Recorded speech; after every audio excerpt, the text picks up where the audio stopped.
Ladies and gentlemen, boys and girls, Quad City sports fans of all ages, ESPN 93.5 and Town Square Media is proud to present to you the best Quad City sports talk radio show in the world. With the face who runs the place, T-Roy, the OG on the marquee, J-Bird, and the cat who runs the chat with the stats, Statman Surge. We are Don't Hassle Us, We're Local.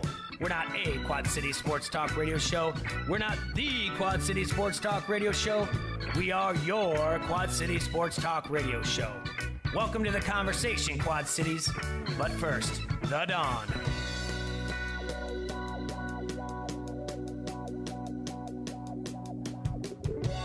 Happy Thursday, Quad Cities. We're here in the Hassle Palace, brought to you by Dunright Satellite and Dish. This is Don't Hassle Us, We're Local here on ESPN 93.5. Got the Stat Cat in the house. Lord of the Board, just so happy right now, everybody. He's got such a huge day for the Lord of the Board. I'm so proud of you and happy for you all at once. Yeah, because Ross was back. No, you know why. I know. Clemson Carl. Carl will be in today. He's calling in. We're excited. Or are we calling him? I'm calling him. Okay. He's going to answer right at 12:20. That's so good. Yeah. And then he's got, I'll tell you what, man, Lord of the Board's been out there hustling, snapping necks, cashing checks. That's right. Tracking down all kinds of talent to come in here and be on air with us to make us look that much more pretty. Mm-hmm. So, hey, Serge. Good job, buddy. To the Lord. Thanks, Jay-Bird. I've been earning and burning, snapping necks and cashing checks. Yeah. So, man, I'm full, Jay. You are, yeah. 6 tacos to do it to again.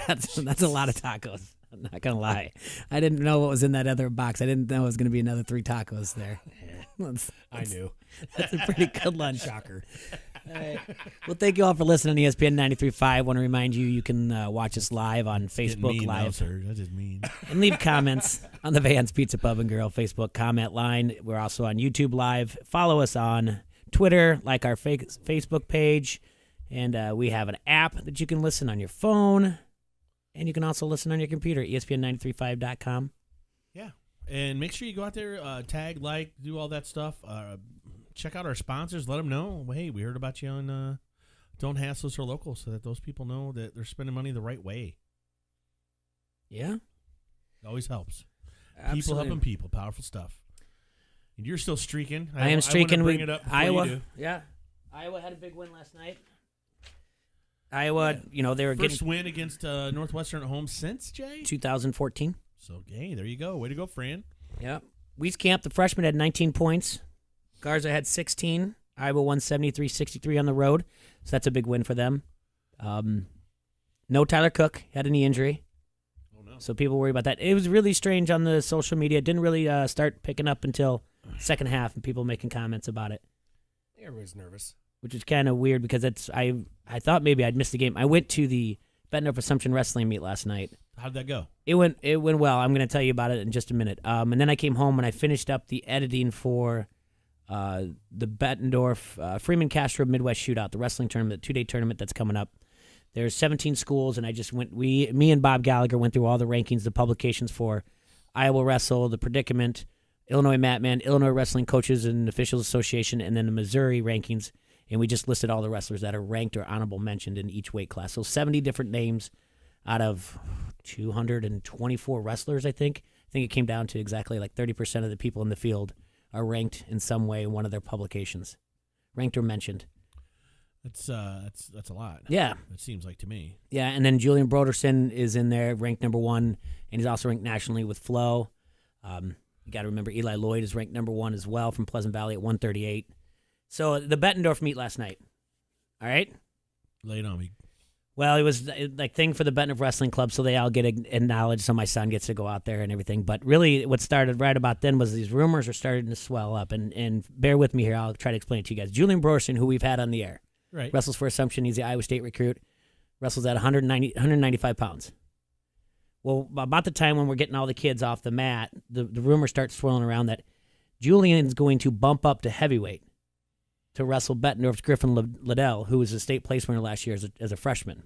He's ranked, I think, 4th or 5th now in Iowa in the Predicament. I think 5th there and 6th in Iowa wrestle. It doesn't matter. But this is a big bump up.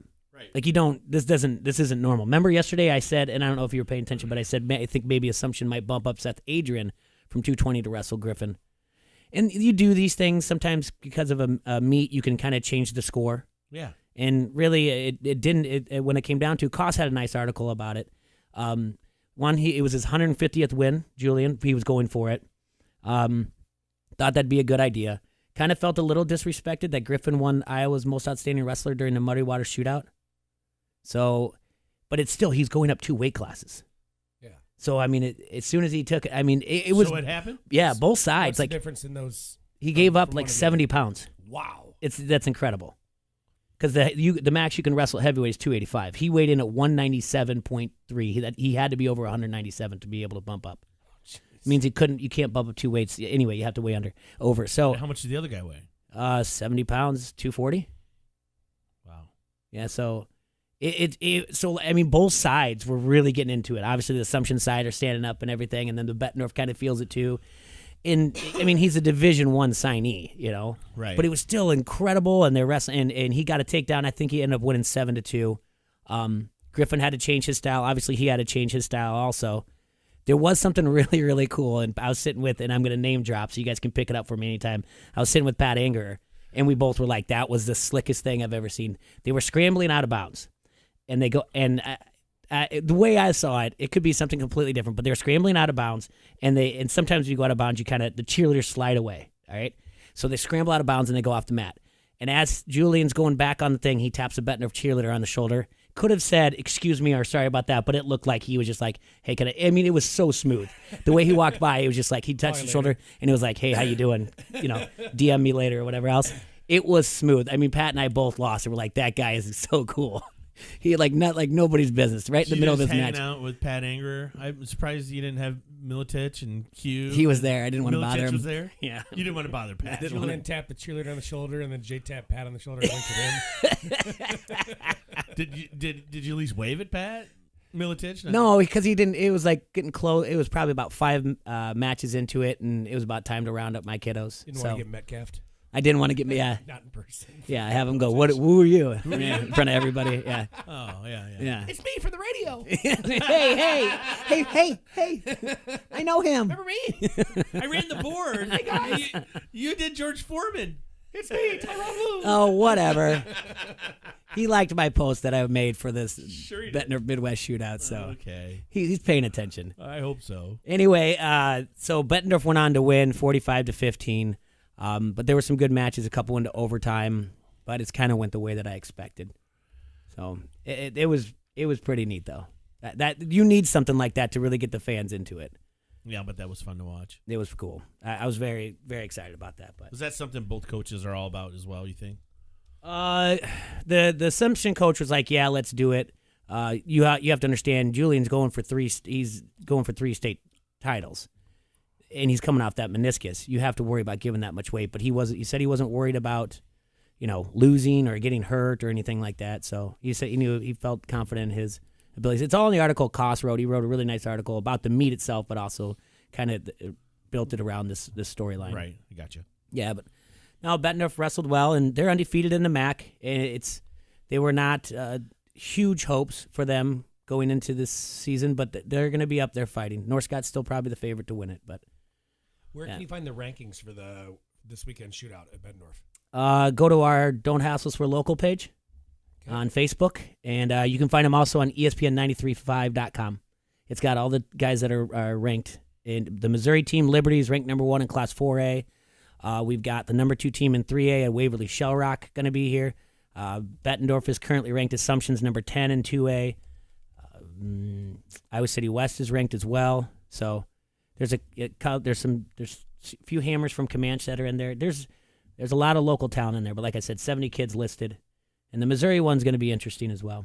And then from Illinois, we have Antioch coming, Plainfield East, Sterling, and Oswego. So, wow, big tournament. It's gonna be fun. It's going to be a lot of fun. So, but like I said, I don't know what you should. I wish I would have been videotaping it. That was just smooth as can be. Hey, how you doing? Hey, how you doing? I'm Julian Broderson. Yeah. What's up?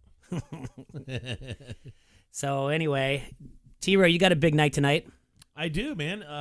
Jay Money and I get to go see Tater Salad himself, Ron White. Nice. And Money got his backstage passes. So after the show, we get to hang out with Ron White. Apparently, I drink scotch. I know he loves scotch.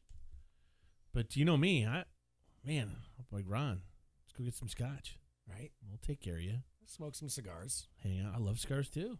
Like, dude. Where's that at? I believe it's at the Adler. Adler? Cool. Yeah, so thanks to Jay Money for hooking T-Ray up with that. So I'm excited. I'm going to have fun tonight. Hey, he's tonight and tomorrow night. The Bob Father said he's going tomorrow night. The Bob Father? Mm-hmm. Oh, man. I have to warn Ron. Watch out for this guy in the Star Wars shirt. Watch out for this guy in the Star Wars shirt. He is probably the best rapper in the Quad Cities, but he is part of a group that's pretty darn good. So they're called the North Poles. You might have heard of them. But it's going to be great. We're going to have a great day today, too, man. We haven't had Rosso since the new year. So he's coming in. He gets to break in the new studio. We got everything hung on the walls now, I think, permanently, until we start adding more things. We got plenty of space out there for advertisers in the Quad Cities. So we sure do. Make sure you get a hold of Jay Foster or myself or Serge, and we'll steer you in the right directions on how you can get your name, your face, your business talked about, promoted here on Don't Hassle Us or Local. I'll tell you what, I'm having a lot of fun, though, Jay. I'm excited for today. Well, because you were excited. Yeah, this guy's a pretty good kid, and I want to talk to him about it. But we have a lot of other things. We have Rosso, like I said. What's this Sean Payton thing I'm reading about here?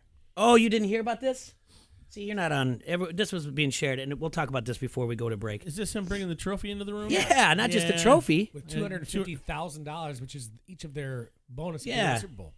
Sure, it was real monies.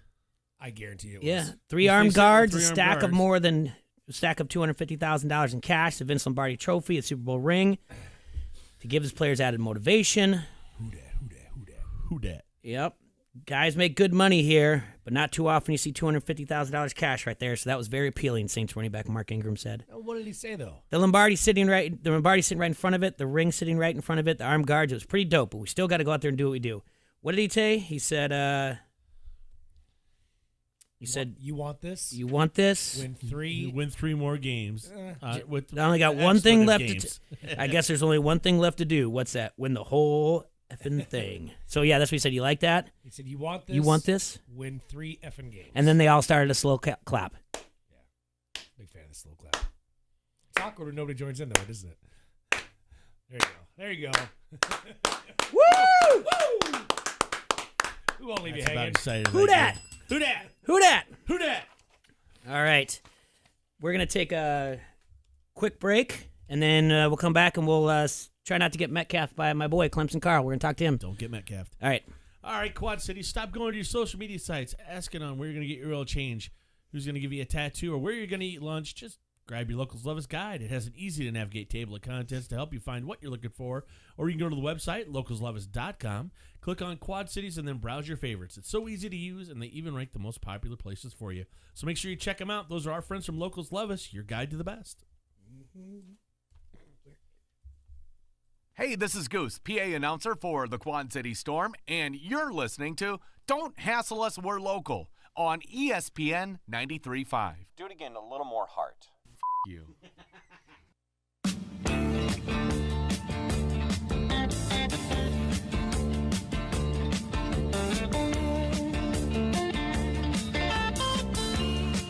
ESPN 93.5 has your tickets to the rodeo, bull riding, saddle bronc riding, bareback riding, and more. It's all going on at the Cinch World's toughest rodeo.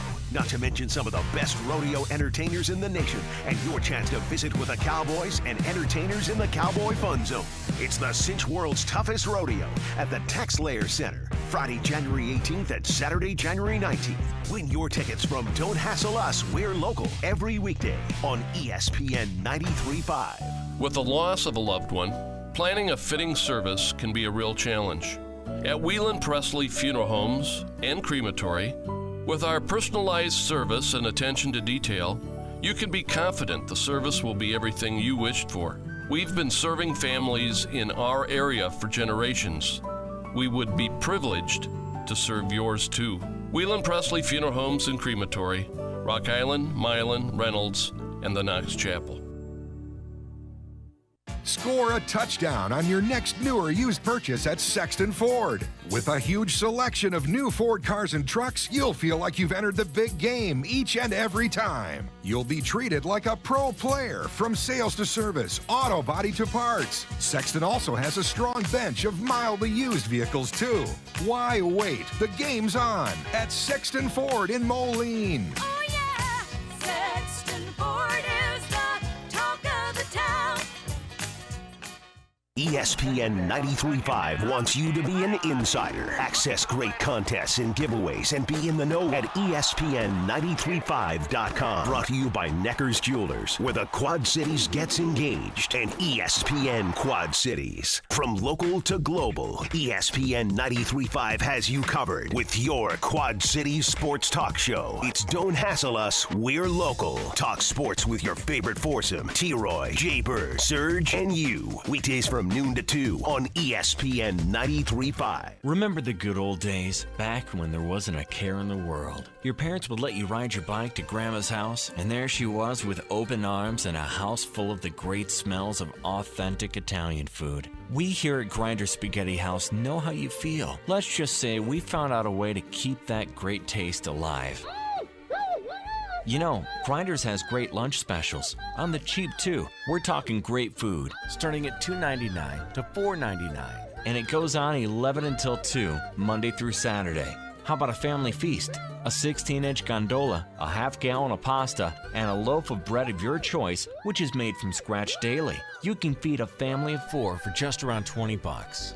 Go to grinderspaghettihouse.com for all the details. 3 convenient locations in the Quad Cities: Locust Street, Davenport, Kimberly Road, Bettendorf, and Avenue of the Cities, Moline. The king of the gondola and true Italian home cooking. Right, Grandma? Grinder Spaghetti House. Now offering delivery through My Town to Go. Hi, Mary, Terry, and Ellen here at Mary's Diamonds and Jewelry in the village of East Davenport. Bring in the new year by treating yourself or someone you love to something special. It's the perfect time of year to get engaged. Come check out our huge bridal selection with prices starting at $299. As always, interest-free financing is available. At Mary's Diamonds and Jewelry, we're here to help you with all your jewelry needs. 2115 East 12th Street in the village of East Davenport, home of the new Wow Factor. Happy New Year! Now, back to Don't Hassle Us, We're Local on ESPN 93.5. After a week as a coach, I knew I wanted to coach, and he's becoming one of the all-time greats. Rolling up a backwood, ready to celebrate. Only one team in the way. Coached by Saban, college football Satan. Just looking at him makes me ill. We worked hard here, just to get here. On a California night. Let's go to Cali! Couldn't feel better about the team's chances for some Tiger Town delight. Coach Van Eppo, he's gonna get the DA lined up right. Are we doing the whole song? No. Holding back tight. And we got Trevor. There's another part. Gonna lead the offense up and down field all night. Is Carl on the line? Feeling so right. Are you sure? Yeah. Hold the trophy up high. Tiger Town delight. All right, we are back in the Hassle Palace after all that. Brought to you by Dunright Satellite and Dish. This is Don't Hassle Us. We're local here on ESPN 93.5. And Jay right now is calling. I'm going to call him, yeah. Like when? Now or later? Or? Yeah, call him right now. Calling him right now. So right now, guys, we are calling Clemson Carl. And with the hopes that he answers, does not Metcalf us. Yeah.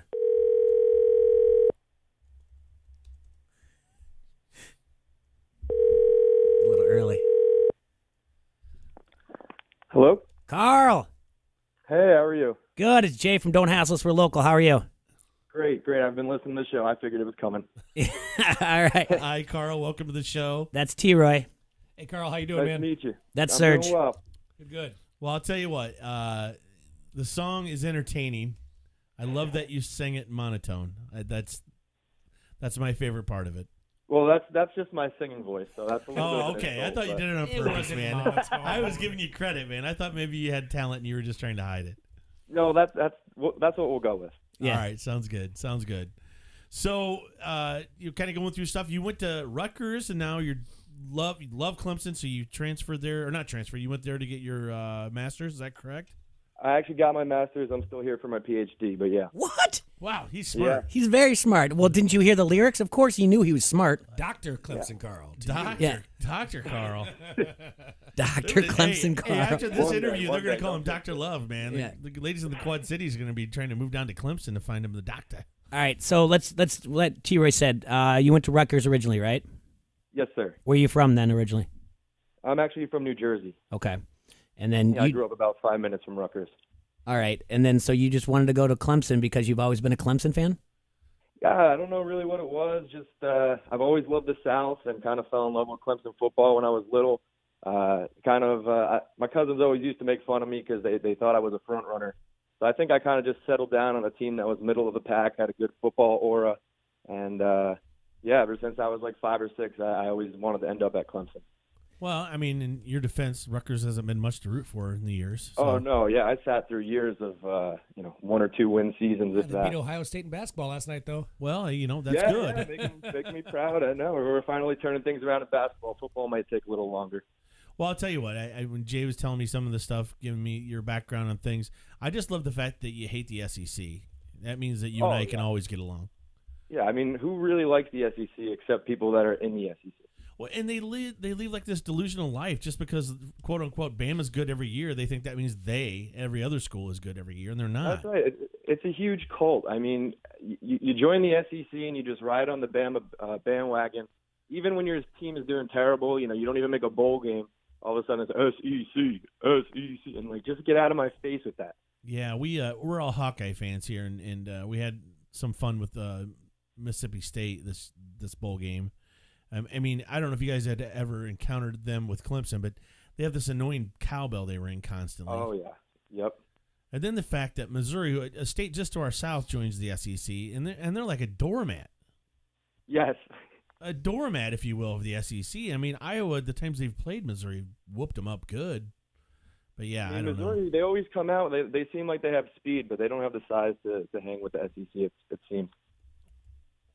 Yeah, I mean, to me, the SEC really is about 3 schools are pretty good, and that's about what every conference is looking at for the most part. Right. Georgia, LSU, and Bama, and sometimes every Florida, year. but, You can look at any conference and see the same. There's 3 powerhouses, and most of the other teams are just going to be mid-tier teams that, you'll count them as quality wins just because they're in a good conference. But are they really tougher than UCF or Cincinnati or those teams? Right, and then like I said, with what Clemson has built down there in the last few years with Dabo. I mean, you got to be obviously after that victory with 2 freshmen with performances like that. I mean, you're grinning from year to year right now, correct? Yeah, I mean, you got at least 2 more years of a powerhouse offense. The defensive line, we're pretty much shifting all 4 of our stars, but we played 4 or 5 other defensive linemen pretty regularly that, they look like they're going to fill in pretty nice. We got Xavier Thomas and, pretty much just the whole defense. You just took my next question. I was going to say, with what things that you're losing, what do you got to replace it? So you're looking good then for all those defensive losses that you're saying? Yeah, no, I mean, even anybody that you see being replaced, we already saw them replaced in meaningful minutes too, because that's the beautiful thing about Dabo. A lot of people don't notice that in the regular season. We're still playing 72 different players throughout the game. So, once it's the time for the next person to step up, it's not like, oh, this guy's jumping in from the practice squad, let's see how he can fare. He's been playing 1-possession games in the second quarter because that's just what Dabo does. He gets you playing time, and he makes sure that you're ready when it's your time. Now, what kind of guy is Dabo? So when in the song you have the great line, "College football Satan," talking about Saban, and he really is like he's a jerk to the press. He's a captain a-hole, and that's fine. I can say a-hole. I didn't use any bad words. Yeah. But right. I mean, what kind of guy is Dabo? I mean, is he approachable? Is he friendly? How does he? Because we don't get to see a lot of that here in Iowa. Yeah, I mean, if from you him, I just see should him say. around, I think he just loves the community. He loves being embraced by the students and the fans. And it's, aside from coaching football, there's nothing more he wants to be doing than being around the fans and giving back to the community. So it's not like a situation where you get a coach and you're like, oh, well, he's winning and we can brush aside the domestic abuse or whatever the hell else that they're doing. It's just. So there's none of that. There's no Urban Meyer things or weird stuff going on down there. He's running a clean program, you think? I think he's running a pretty clean program. There's nothing from what we can see that, it's just it really is. He just gets all the players to buy in on love and that family atmosphere. You can look at Christian Wilkins last year. Like, I still cannot understand why would he stay and not join the NFL last year? But then you come back and you see that he's fighting for his team. He wants to win another national championship for his coaches, for his teammates, for the town. And that's just the atmosphere that they build in Clemson. It's not like you're going to stop here, play your 3 years, and move on. You're gonna build a legacy here and always be welcomed back. Well, that does say a lot. Now, are you the kind of fan, Carl? Like for me, for example, like I have a disdain for schools like Penn State, Michigan State, for things that have obviously happened with them in recent years. Covering up terrible, terrible atrocities, and then Ohio State. I didn't like them before then, let alone now. But if that would have been, let's say, my school, the Hawkeyes, I would basically disown the Hawkeyes. I mean, absolutely. Would you take the same stance if it was Clemson? That's what I've always said to everybody, that as great as Dabo seems right now and how all in everybody is on him, if something like that were to ever happen, I think that we have the kind of not just me, I think we have the kind of community that would turn at that point, and maybe not say I'm not a fan of Clemson anymore as long as the administration handled it well. Correct. I hear you. You're right. But I think that you're right. Like, if something like that were to ever happen, it would no longer be like, oh, well, look at all the great things he did over the last 8 seasons. It would be like, oh, well, look, we just figured out how he got to that greatness over the last 8 seasons, and what he was sacrificing to get there was not worth it for us. Yeah, we dabbled in something close to that. We had Steve Alford here for a little while. We had to deal with that clown, and they got him out of town fairly quickly once things started to surface. But but we've been pretty lucky with Coach Ferentz. He gets us where we need to go. Sometimes we come up a little short, and a lot of high expectations here in Hawkeye country. But it's different recruiting to the cold Midwest as it is to a nice, beautiful warm southern town. Yeah, that's. I mean, you can't beat that. It helps a lot. That's just something you have to deal with unless global warming takes care of that. Yeah, dude, I took the muffler off my car. I'm trying my best. Now, Carl, when you were, and by the way, is your real name Carl? Yes. Perfect. Carl, when you were at Rutgers, did you ever have any interaction with Iowa fans? I would say not too much with Iowa fans. Our big rival was Penn State too. We always hated them for the same reasons that you guys were just saying. Penn rape, you mean? All right. Yeah, exactly. Pedophile state, I like to call them. Yeah. Yeah, I had a shirt that it was just a picture of the shower head. It was supposed to look like a little bit like the Nittany Lion.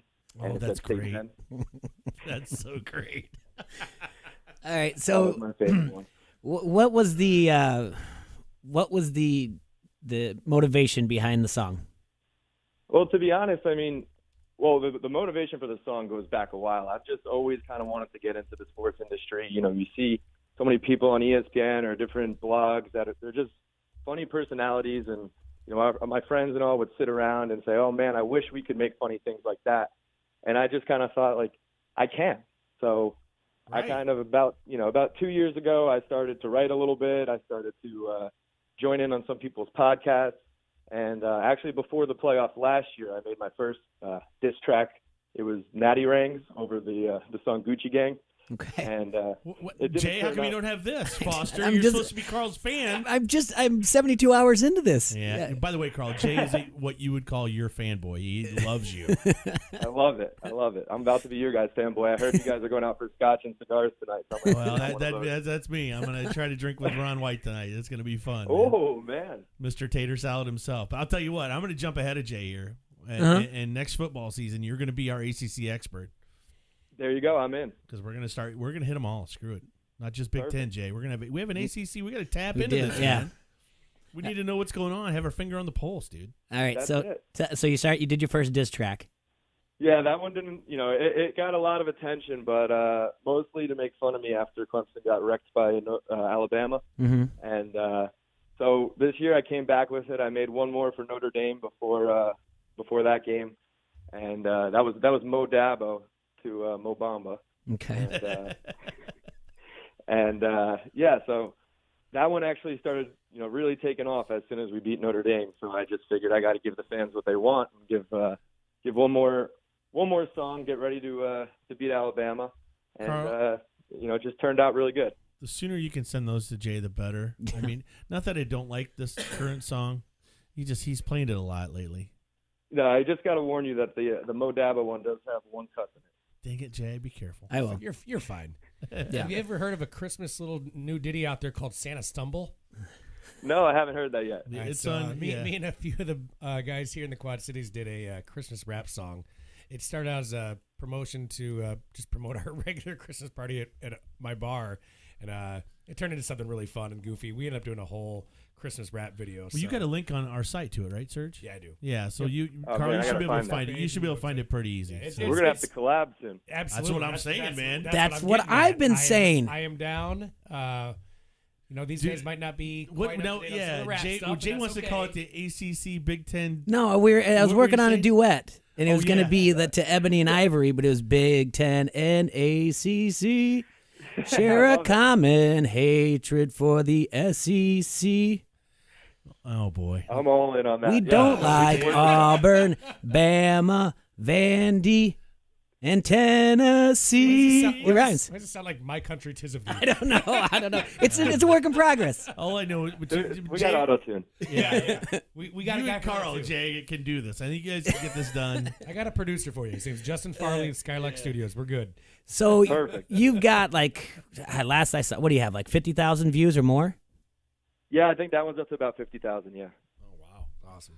And then, so the other thing is that you have you're pretty superstitious.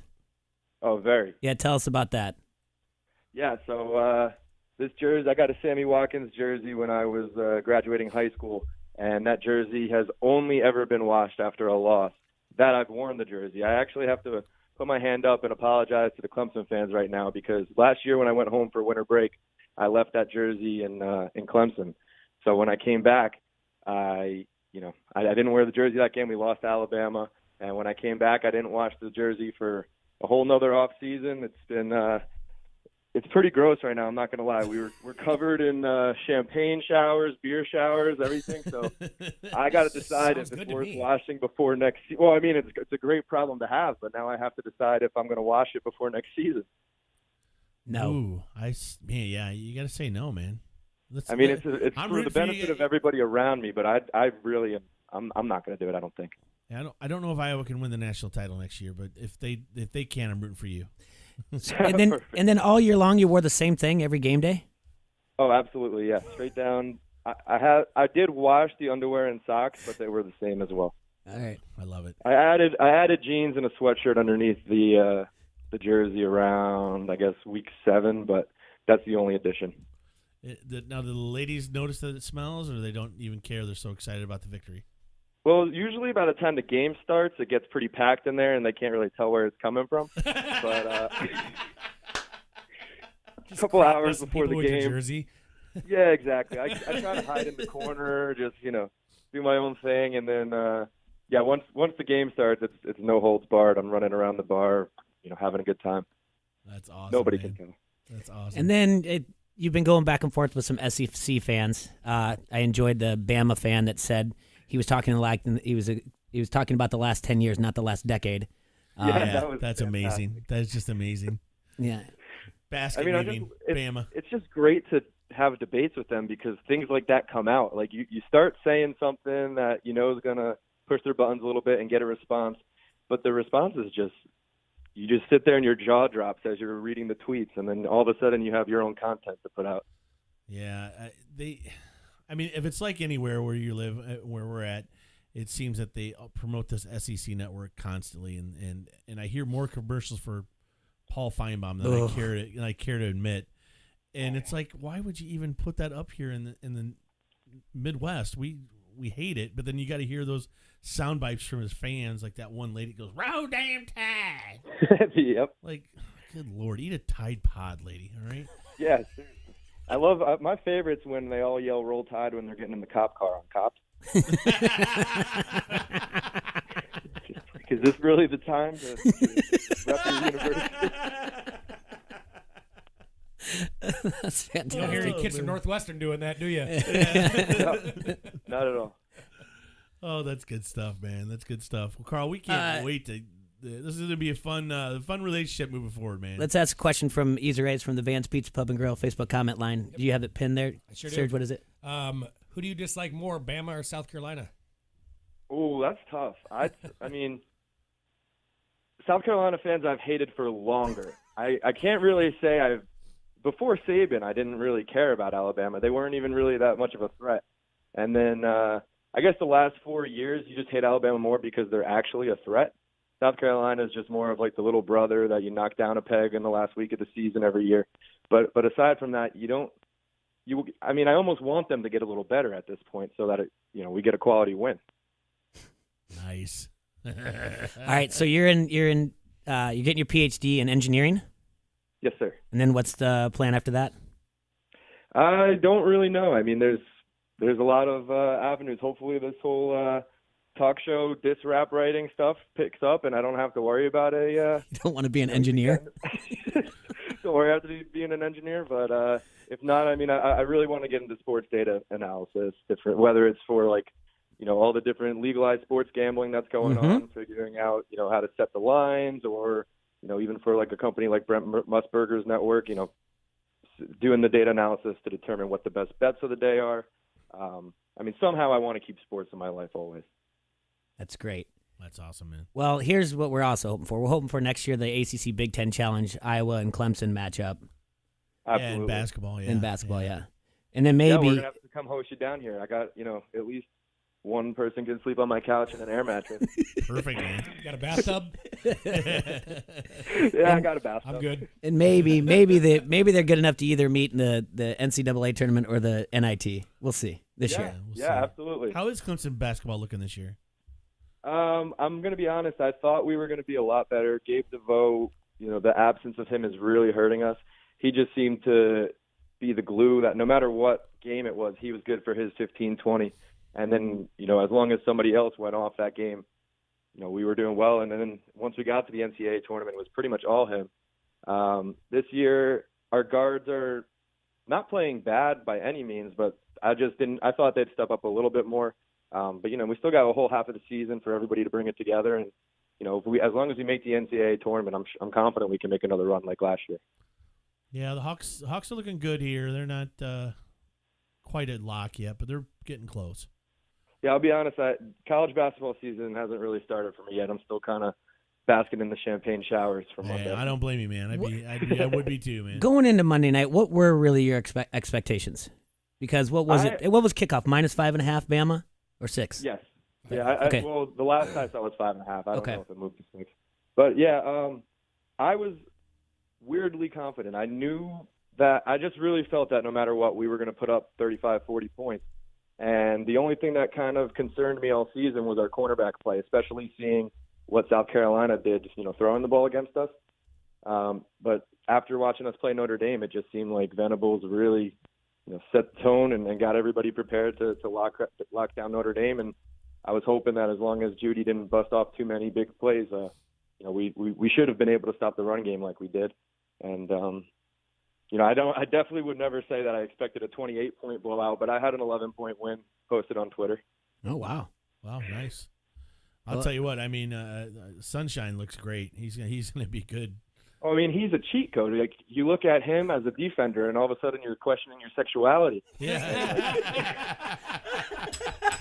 It's just unfair. Who's got a better NFL future, Watson or Lawrence? Oh, that's tough. I mean, Watson is the thing with Trevor is I haven't even really had to see him lead a comeback yet.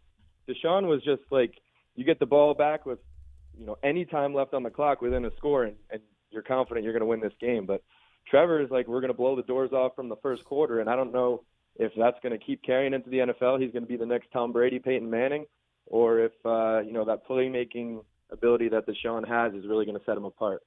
What about Ross? I mean, it seemed like he had his breakout game in this championship match. I mean, the freshman receiver doing that. I mean, he wasn't really the focus. I think everybody was focusing towards who was the one Nick had for Renfro. Renfro. Oh, Renfro. Okay, yeah. Well, I mean, Renfro's always been more of a situational guy. He's got really sure hands, and it just seems like he's the guy we look to on third down short. All season long, my favorite receiver was T. Higgins. He was the one. Yeah, he had a touchdown. All the highlight reels all season, though, were his one-handed grabs up over defenders, and then all of a sudden Notre Dame game, and Justin Ross is like, oh, my turn if they're going to, lock up Renfro and Higgins. Yeah, I'm a Notre Dame fan. That was rough. Oh, I'm sorry about that, but not too sorry. Yeah, it's okay.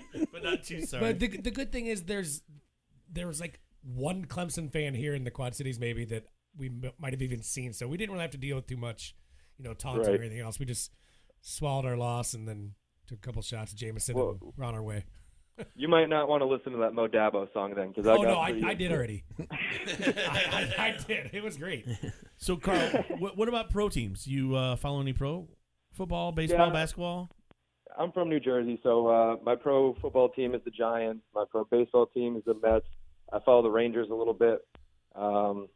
I don't really follow the NBA too much, but besides the Giants having a couple surprise seasons, my pro teams haven't done too much for me. Okay. You're going to get in there and see Zion when he comes into town, right? I think we have They already did. They already went to Clemson? Two games. Yeah. Oh, wow. I thought that was at Duke. That was at Duke last Friday or Saturday. Yeah, but I'm talking when he comes to Clemson, when Zion does. I'll find out for you guys. Yeah.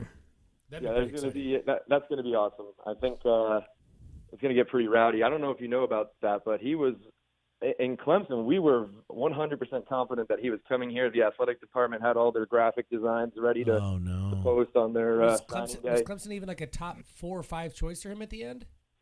He told us he was coming. Apparently, everybody in athletic he was. I don't even think I ever even heard about that. Because he's from Spartanburg. It's 20 minutes from us. Yeah, see, because I'm a Kansas basketball fan, so obviously I was hoping he would. There was a shot there, but I mean it was Kentucky and Duke. Were the last two. Really? Because I remember hearing South Carolina was in there. South Carolina was up there. They were probably 3 or 4.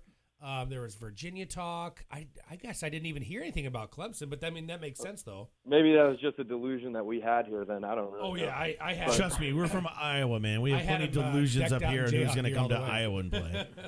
Yeah, I mean it was more of like a pipe dream, but anyway, as soon as that announcement came out, it was like a shocker to us, and I think it's going to be pretty rowdy. He's going to get a good heckle job when he comes here. All right, well, I have to admit to you, I'm a Dallas Cowboy fan, so I hope we can still be friends. I mean, there's Notre Dame and Cowboys? No, Serge is Notre Dame. I'm Hawkeye. Okay. Hawkeye, Cowboys, Cubs. That's it. All right. Well, I dig the Cubs. That song, whatever, Go Cubs Go, is my favorite song, I think. Serge loves that song. He's a Sox fan. I like parodies, too. He's a Sox fan. Jay's a Twins fan. So we're all over the board up here, man. Yeah. All right, buddy. All right. Well, thank you very much for your time, Carl. Appreciate it. Guys, go out and follow Clemson Carl on Twitter. It's at Clemson Carl. Thanks, bud. We'll be in touch. We'll talk to you again soon. Look forward to talking in the future, man. Absolutely. And, hey, we got a lot of Iowa fans over at Student Union Sports, so give them a follow, too. Okay, Student Union Sports. We'll put that out there. Thanks, buddy. All right. See you, Carl. Thanks a lot. Yep, bye. Great interview, man.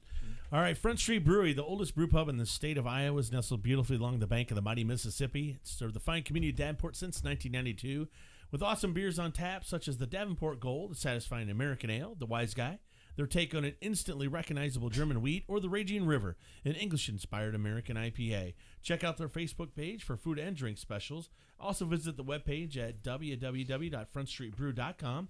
And right now we're calling all bars and restaurants to get a hold of your local distributor and put some Front Street Brew on your tap lines or in your cooler today. That's Front Street Brewery, 208 East River Drive, or the tap room in the Freight House Complex. This is Bobby Metcalf from the Quad City Times, and you are listening to Don't Hassle Us, We're Local on ESPN 93.5.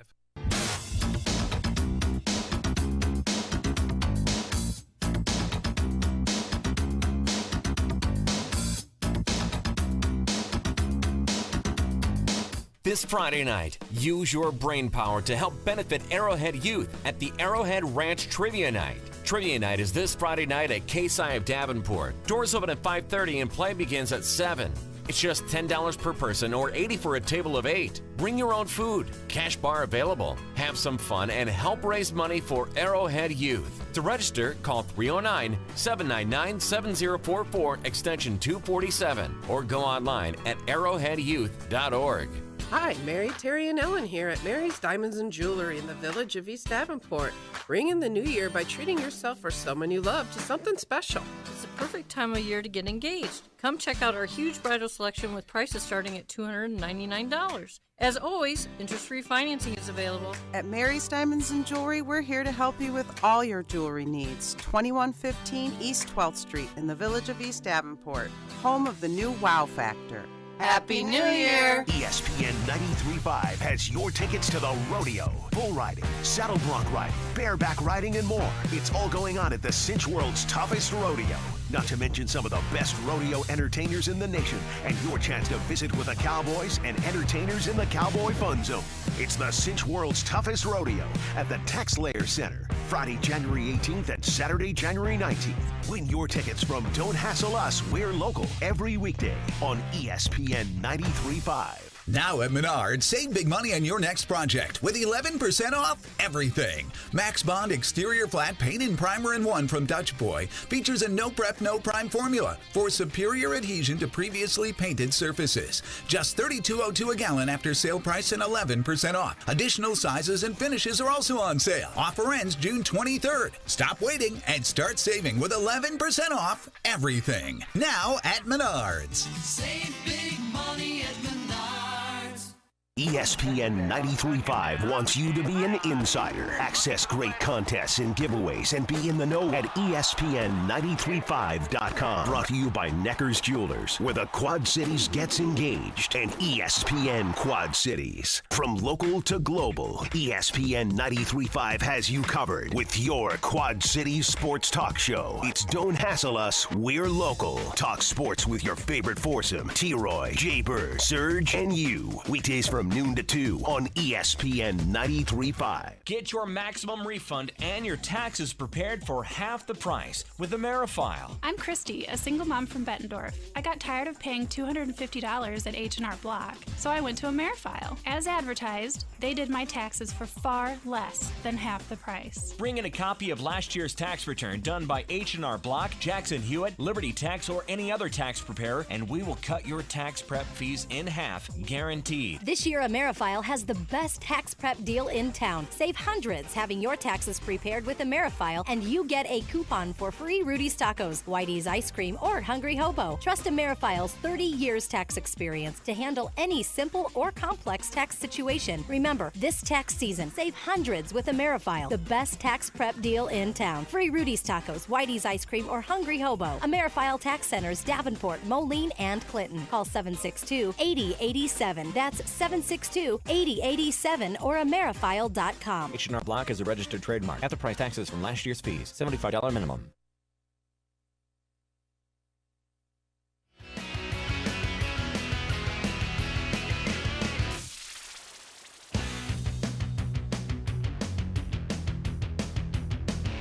We are back in the Hassle Palace, brought to you by Dunright Satellite and Dish. This is Don't Hassle Us, We're Local here on ESPN 93.5. Just got done with a great interview with Clemson Carl. So all of you out there in Radio Land, if you go to our Facebook page, you can always check that out and get it in its entirety if you miss anything.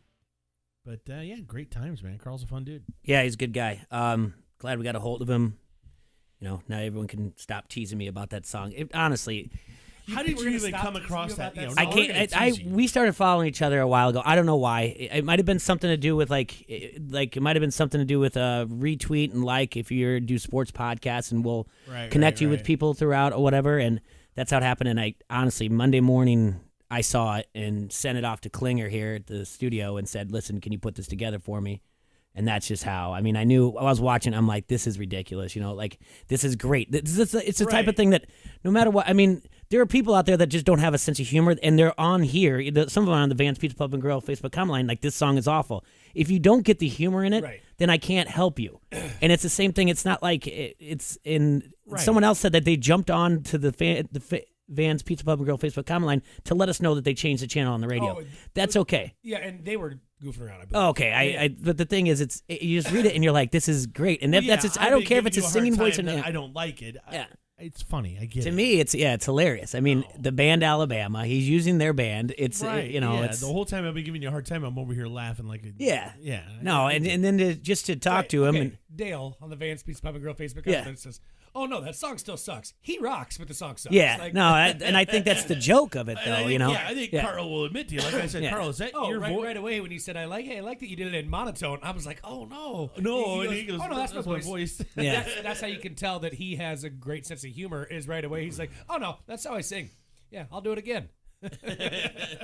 I want to hear the other songs. I have heard them. Yeah, we'll get them. They're good. We got it. Are we able to play some? One, the which one? The first one, Black Mamba or whatever. Yeah, we'll have to listen to it first and know when to turn it off. Couldn't hear what he said. Okay.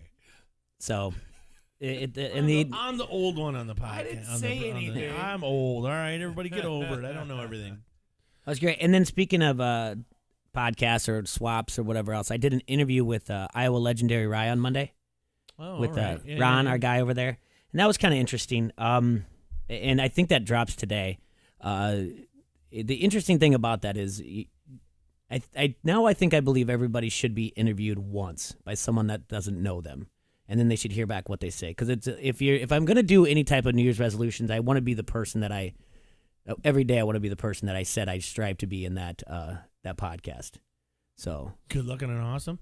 Well, I already got that. I'm just saying like how I do my daily life, and sometimes I was explaining to him what happens when I procrastinate, and it's just more in the podcast. But I appreciate the people at Iowa Legendary Rye getting a hold of me, and we're going to be doing more work with them in the future. And so it's one of those things. This is a weird a world that we live in now. I mean, we're talking with people at Clemson that we wouldn't ever even come close to before. People are an email away, a DM away.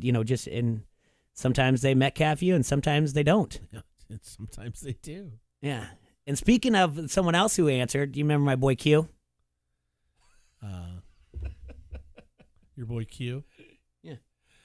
The phone line. It's okay. It's his idol. All right. Yeah, my boy Q, remember? Yeah. I've been thinking about this. Do you remember the show The Fall Guy? Yeah. Lee Majors? I remember the show The Fall Guy. Yeah, and that theme song, everything else? Yeah, it's great. I heard you singing it the other day. Yeah. I was loving it. You almost had it nailed. Why can't they pitch a remake of that? Yeah. And have my boy Q be the lead in that? He's already a stuntman. He's an actor. It makes sense. We should we should pitch a remake of the 2019 Fall. The Fall Guy. Yeah, The Fall Guy, starring Quinn Early. All right, I'm with you. I'm gonna hit him up on Twitter. And then you know why else he's doing Want that? royalties for this. He might as well just do the $6 Million Man while he's at it. Well, it could lead to that. So I don't know why Will Smith can't produce this. Well, he needs to get after it. Oh, I'm gonna mention it to him on Twitter. Come on, Big Willie style. Yeah. I was listening to Get Jiggy with it earlier today. I just call him Prince.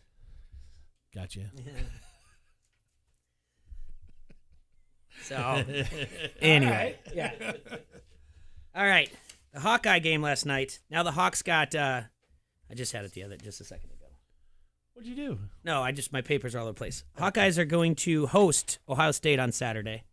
So, we're hoping that they continue their Big Ten winning ways. Ohio State right now is currently ranked 16th in the country. Lost last night at Rutgers. We brought that up with during the interview with Carl. Yep. Yeah, I mean, you got to be feeling good about our Hawks. A tough. I feel like every time you say you feel good about them, they go win. on like a 2-game losing streak or something, even though they haven't lost that many games. I know. So they're 13-3. But good game for Wieskamp. That's the key right there. Cook was out. You know what I feel? I feel Wieskamp and Garza are ultimately the keys. Mm-hmm.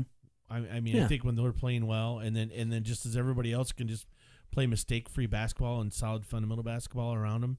I mean, those two playing well opens up Bohannon to have open shots where he's not trying to create on his own. You know what I mean? Yeah. Like in that way, because I feel Wieskamp can create his own shot if needed, but if you get those two kind of gelling together, Cook obviously is a huge factor, but I just feel the other two are way more important. Sometimes Cook seems to miss like the easy layups, like when he's under in the post. Do you ever feel that? Like you're like the ball almost rolls in but doesn't with Cook a lot of times on shots that I don't know. I don't know, but then he's got games where he just goes off, though, too. I know. Listen, I love Cook. Don't get me wrong. I'm not trying to... It just seemed kind of weird, some of the comments where people like, oh, I've been saying this all year, they're better without Cook, and then you got a boy like Rick Webster is just like, this is ridiculous. No, they're not better without him. They're just... I think there's two other players that are more key to success than him, just because of what they can do and where he's at on the floor as opposed to where they're at on the floor, so... Either way. Well, my computer died, but I'm trying to find lines for tonight. So I got you. Okay. Let me know. I want to know the NBA. So I'm going to pull up our thing here, and then I'm going to do the hassle streak. We're going to take a break and get ready for Rosso after that. So first we're going to do that, get into the hassle streak. That's right. We are going to do the hassle streak. Get into the game and action yourself. Go to mybookie.com to start your account and place your own bets. They've been in business for years, have great reviews online, and the mobile site's easy to use. Not to mention they have in-game live betting, the most rewarding player perks in the business. Plus, you can bet the over-under on how many fantasy points players score each game. So lay down some cash and win big today. You win, they pay. That's the MyBookie way.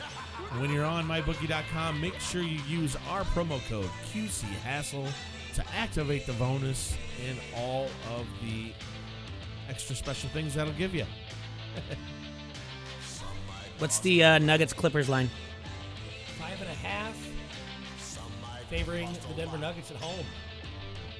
Denver Nuggets minus 5.5. You got Celtics are giving up 2.5 on the road to the Heat.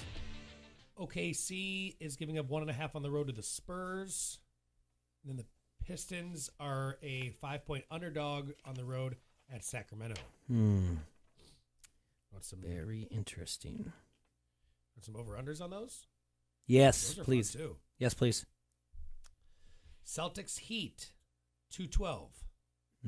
Clippers Nuggets, 227.5. Spurs Thunder, 225.5. Pistons Kings, 223.5. Give me the 227.5 Nuggets and Clippers. Nuggets. Over. Nuggets, Clippers, 227.5. Jay's taking the over. Yep. Some milestones reached for Iowa's own Harrison Barnes. He reached 500 games played. So the big dog, Glenn Robinson, was born today. And Anthony Davis scored 4,000 points in the NBA. All right, so 227 is the hassle streak. 227.5 It's a big birthday day out there, Jay. Yeah, it's George Foreman's birthday today as well. Well, more important. What's that? Sissy Went. Happy birthday, Sissy. Happy birthday to her. All right, read me a quick promo, and we'll go to a break, and we'll come back and have Rosso in. Okay. Do you want the latest in TV and security technology but don't know where to start? Call Done Right TV and Security Solutions, your Dish Premier local retailer, and get started today. They'll take the guesswork out of choosing the latest smart home technology with your budget in mind. Dish has been a leader in technology for years, and the Hopper Smart HD DVR interacts with your smart speaker to change channels, pause, and fast forward with just the sound of your voice. Sign up today and receive a Nest doorbell system free, courtesy of Done Right. So call 866-84-RIGHT today and let Done Right provide local, professional installation with personal service that is trusted by thousands of homeowners and businesses in the Quad Cities. Requires an internet-connected Hopper and restrictions do apply. That's Done Right TV and Security, 866-84-RIGHT. I'd give a rat's ass about Twitter. This is Julian Vandervelde, and you are listening to Don't Hassle Us, We're Local on ESPN 93.5.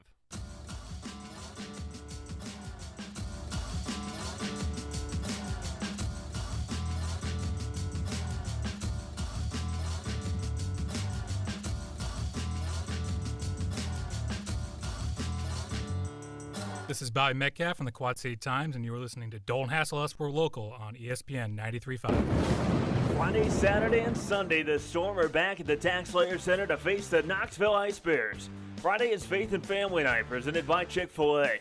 Join us for a pregame worship concert and hear former Hawkeye Mike Giselle speak about his faith. Saturday is Crazy Hair Night, and Sunday is Senior Day. Bring your grandkids to the game and stick around afterwards to hang out or skate with the players. Ticketmaster fees are still waived when you get your tickets online at QuadCityStorm.com. That's QuadCityStorm.com. ESPN 93.5 has your tickets to the rodeo, bull riding, saddle bronc riding, bareback riding, and more. It's all going on at the Cinch World's toughest rodeo. Not to mention some of the best rodeo entertainers in the nation, and your chance to visit with the cowboys and entertainers in the Cowboy Fun Zone. It's the Cinch World's toughest rodeo at the Tax Layer Center, Friday, January 18th and Saturday, January 19th. Win your tickets from Don't Hassle Us, We're Local, every weekday on ESPN 93.5. Hi, Mary, Terry, and Ellen here at Mary's Diamonds and Jewelry in the village of East Davenport. Ring in the new year by treating yourself or someone you love to something special. It's the perfect time of year to get engaged. Come check out our huge bridal selection with prices starting at $299. As always, interest-free financing is available. At Mary's Diamonds and Jewelry, we're here to help you with all your jewelry needs. 2115 East 12th Street in the village of East Davenport, home of the new Wow Factor. Happy New Year! Yeah, I walked the dog, gamed a little, played a little frog. What does your morning commute sound like? Hi, welcome to McDonald's. Can I get a sausage McMuffin with egg and a bacon, egg, and cheese biscuit, please? Kids back up, went back home, and I went to Here you go, Jim. Here's to making your morning routine a little better.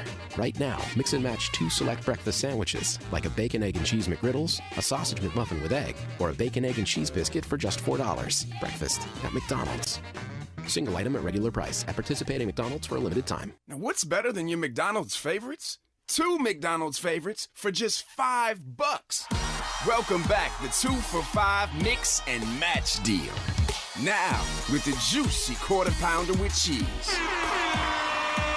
So you can mix it with the flaky filet of fish, saucy Big Mac, or 10-piece chicken McNuggets. Choose 2 of your favorites for just $5, only at McDonald's.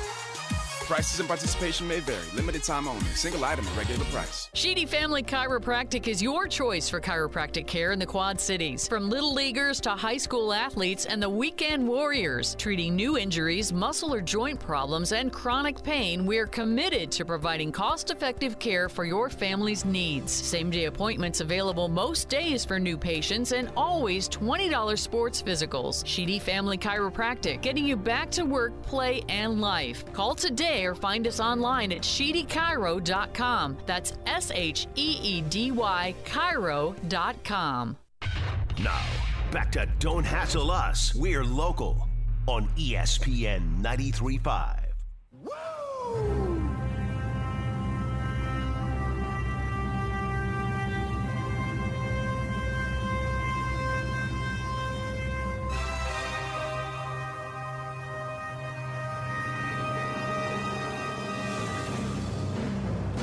Back in the Hassle Palace, brought to you by Dunright Satellite and Dish.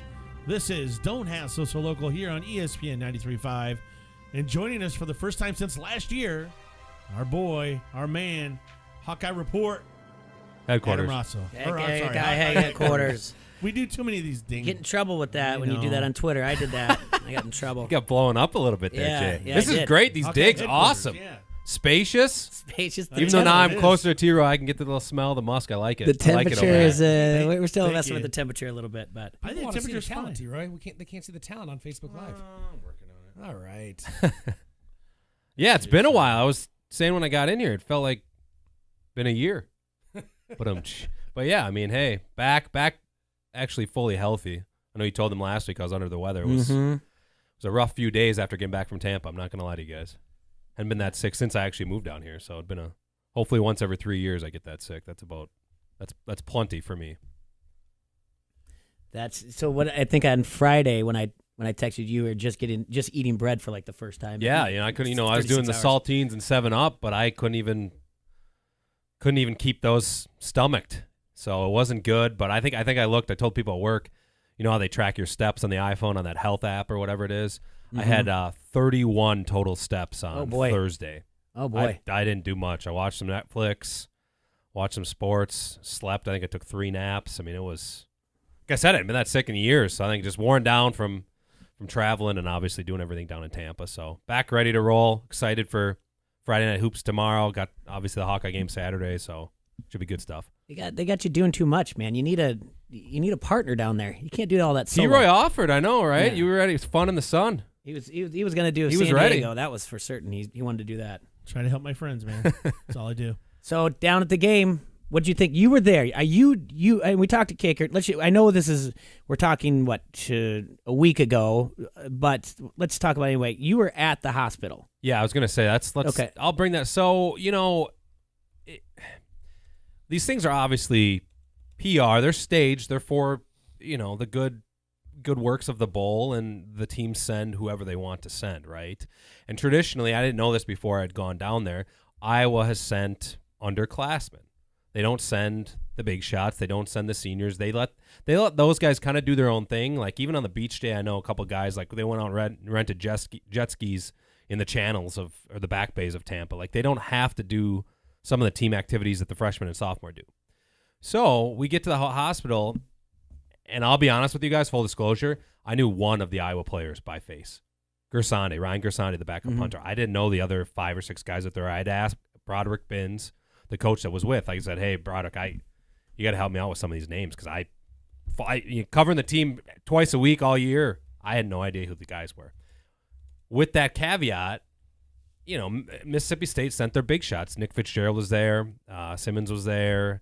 I don't know. I didn't look up if it was Montez Sweat or Abram, but it was one of those two other first-round potential guys.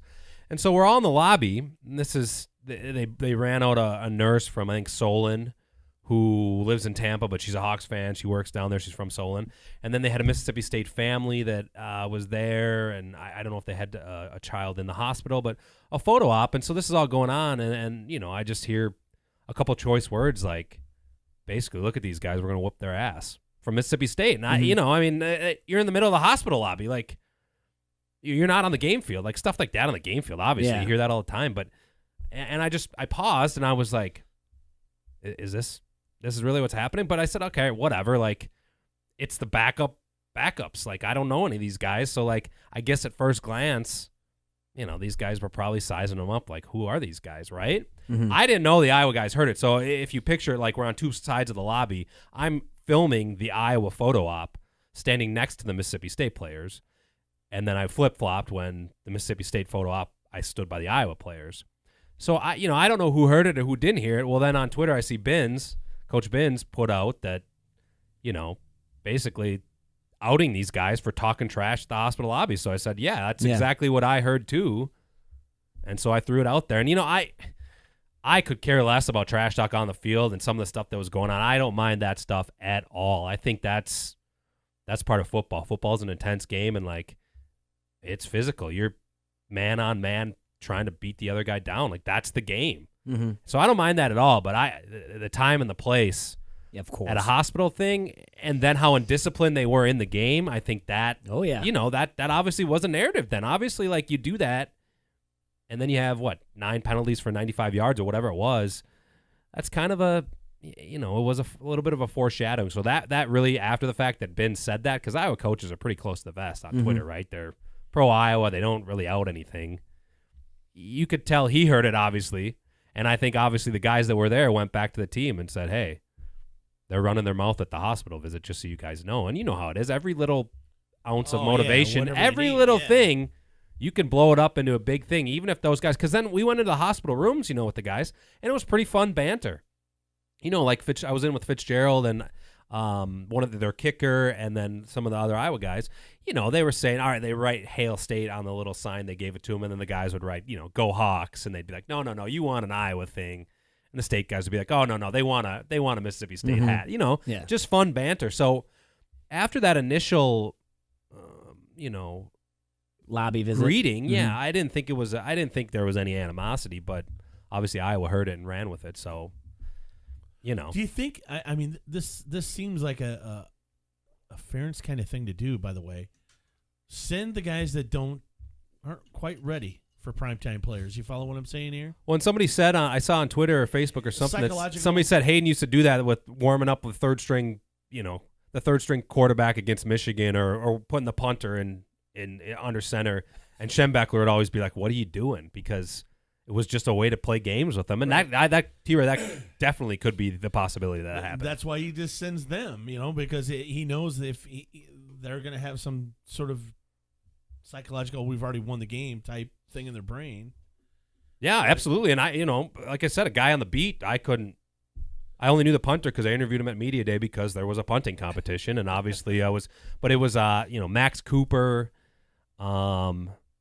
Schubert, but not the long snapper, not Jackson Schubert, his brother Ben, who's I think a freshman or redshirt freshman, and then a couple other guys. I mean, like I said, it was one of those things, and I was like, wow, I'm recognizing the Mississippi State players here more than I would do the Iowa guys, which was surprising, but and Fitzgerald wasn't one of them talking trash. I don't know who the exact guy was. They were cordial after that, but it's just like I said, an interesting venue to start chirping a little bit. They definitely have a couple guys on that defense that I believe are going to do well in the NFL. I just kind of thought, watching the game, and not to go over anything we talked about, 2 weeks ago, but they played sloppy and they played poorly coached. I felt. Yeah, I mean, it's hard to say. Obviously, those aren't his guys. Some people were calling out Moorhead on some of the retweets, but it's a first-year coach. You kind of play with the guys you got. Okay. And those defender. I mean, the Simmons kid, did Iowa try to block him? Because they weren't blocking him if they were. Yeah. That first series, I mean, it was like we looked at each other like, I don't remember if it was Banward or Reynolds, one of the guards. I mean, it was 3 straight plays. They tried to touch him, tried to engage. They couldn't get their hands on him. And he's a top 20 pick if he, depending on how teams feel about his domestic assault video charge, whatever, from a couple years back. Oh, boy. He's a big-time defensive tackle. That's a guy that, I mean, look at Aaron Donald. That's in that mold. He's not Aaron Donald, but guys want that guy that can both rush the passer and stop the run. And I think, they were trying to set the tone, and I said this, I put this, asked a couple guys after the game. They were trying to intimidate Iowa that whole first quarter, and it was working. But I think the two guys that fought back were the guys that had big games, Smith-Marset and Espn, especially Smith-Marset. I think it was maybe the second or third drive. They threw an out pattern to him. He got chipped on the sidelines, and he gave the guy a shot right back in the sternum, Abram. Yeah. And, Kirk pulled him away. Foster yanked him away. But I think that set the tone. And the same with Epinesa, his strip sack. He recovers the fumble, or whoever does with him. He gets up, and he doesn't run to the sideline. He turns directly to Kalen Hill, the running back, and gets right in his face. Mm-hmm. And you don't see that a lot from Iowa, but against a team like that, you need that. You have to match them, right, because mentally you can't keep taking the punches. You have to say, we're done. Like we don't care who you are. We don't care if you're a first-round pick. Look what I just did to your quarterback. We got the ball.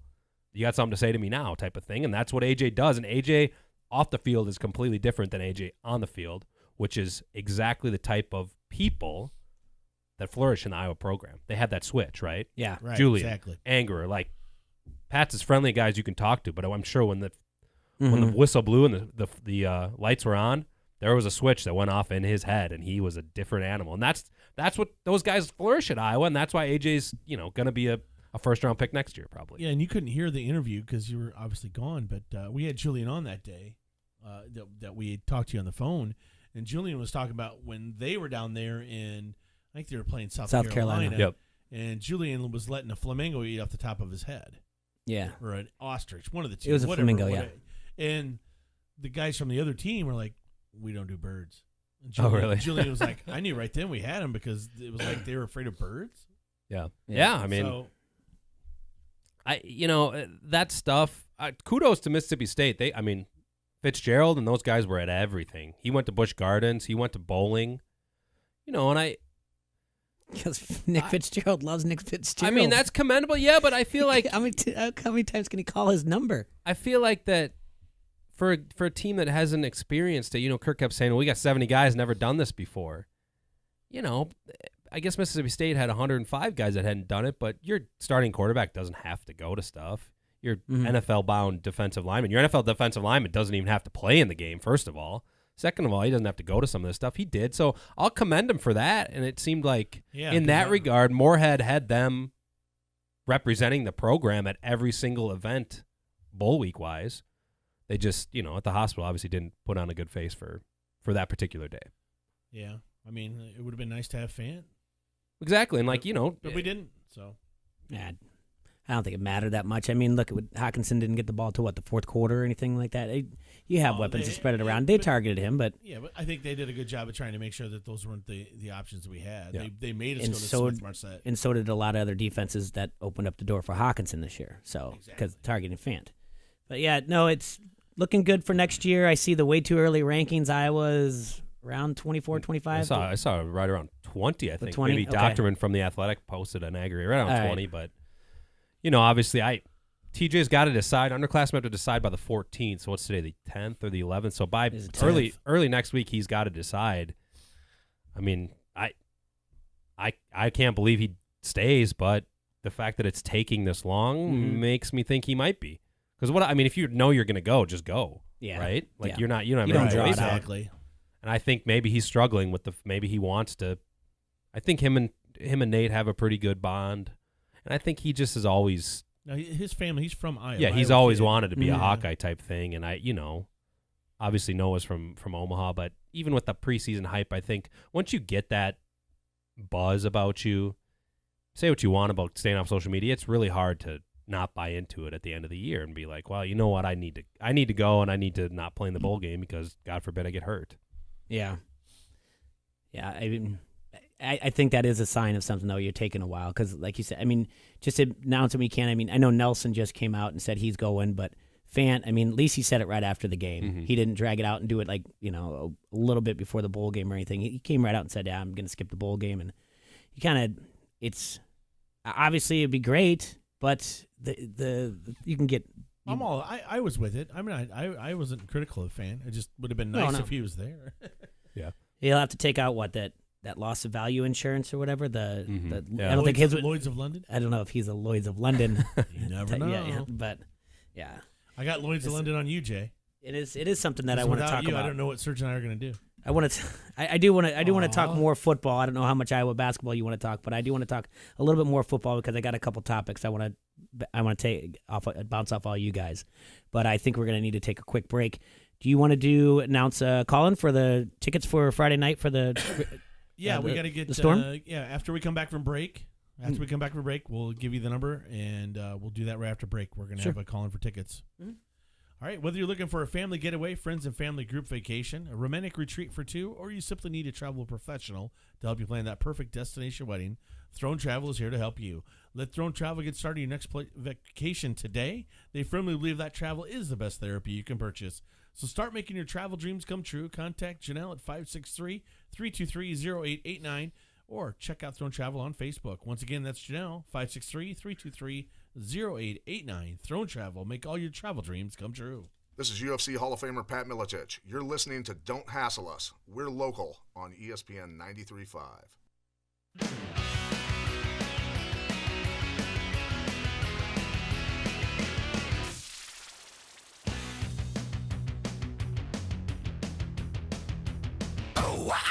Disturbed, the Evolution Tour. January 30th. Are you ready? Peoria Civic Center. Get up. New album, Evolution, out now. Special guest. 3 Days Grace. Disturbed, live. Tickets on sale now at Ticketmaster.com. At Casey's General Stores, we embrace our history while looking forward to the future. A future that includes the best of the past. A future that includes the best of the new. A future that includes supporting our communities. A future that includes being the very best place to work.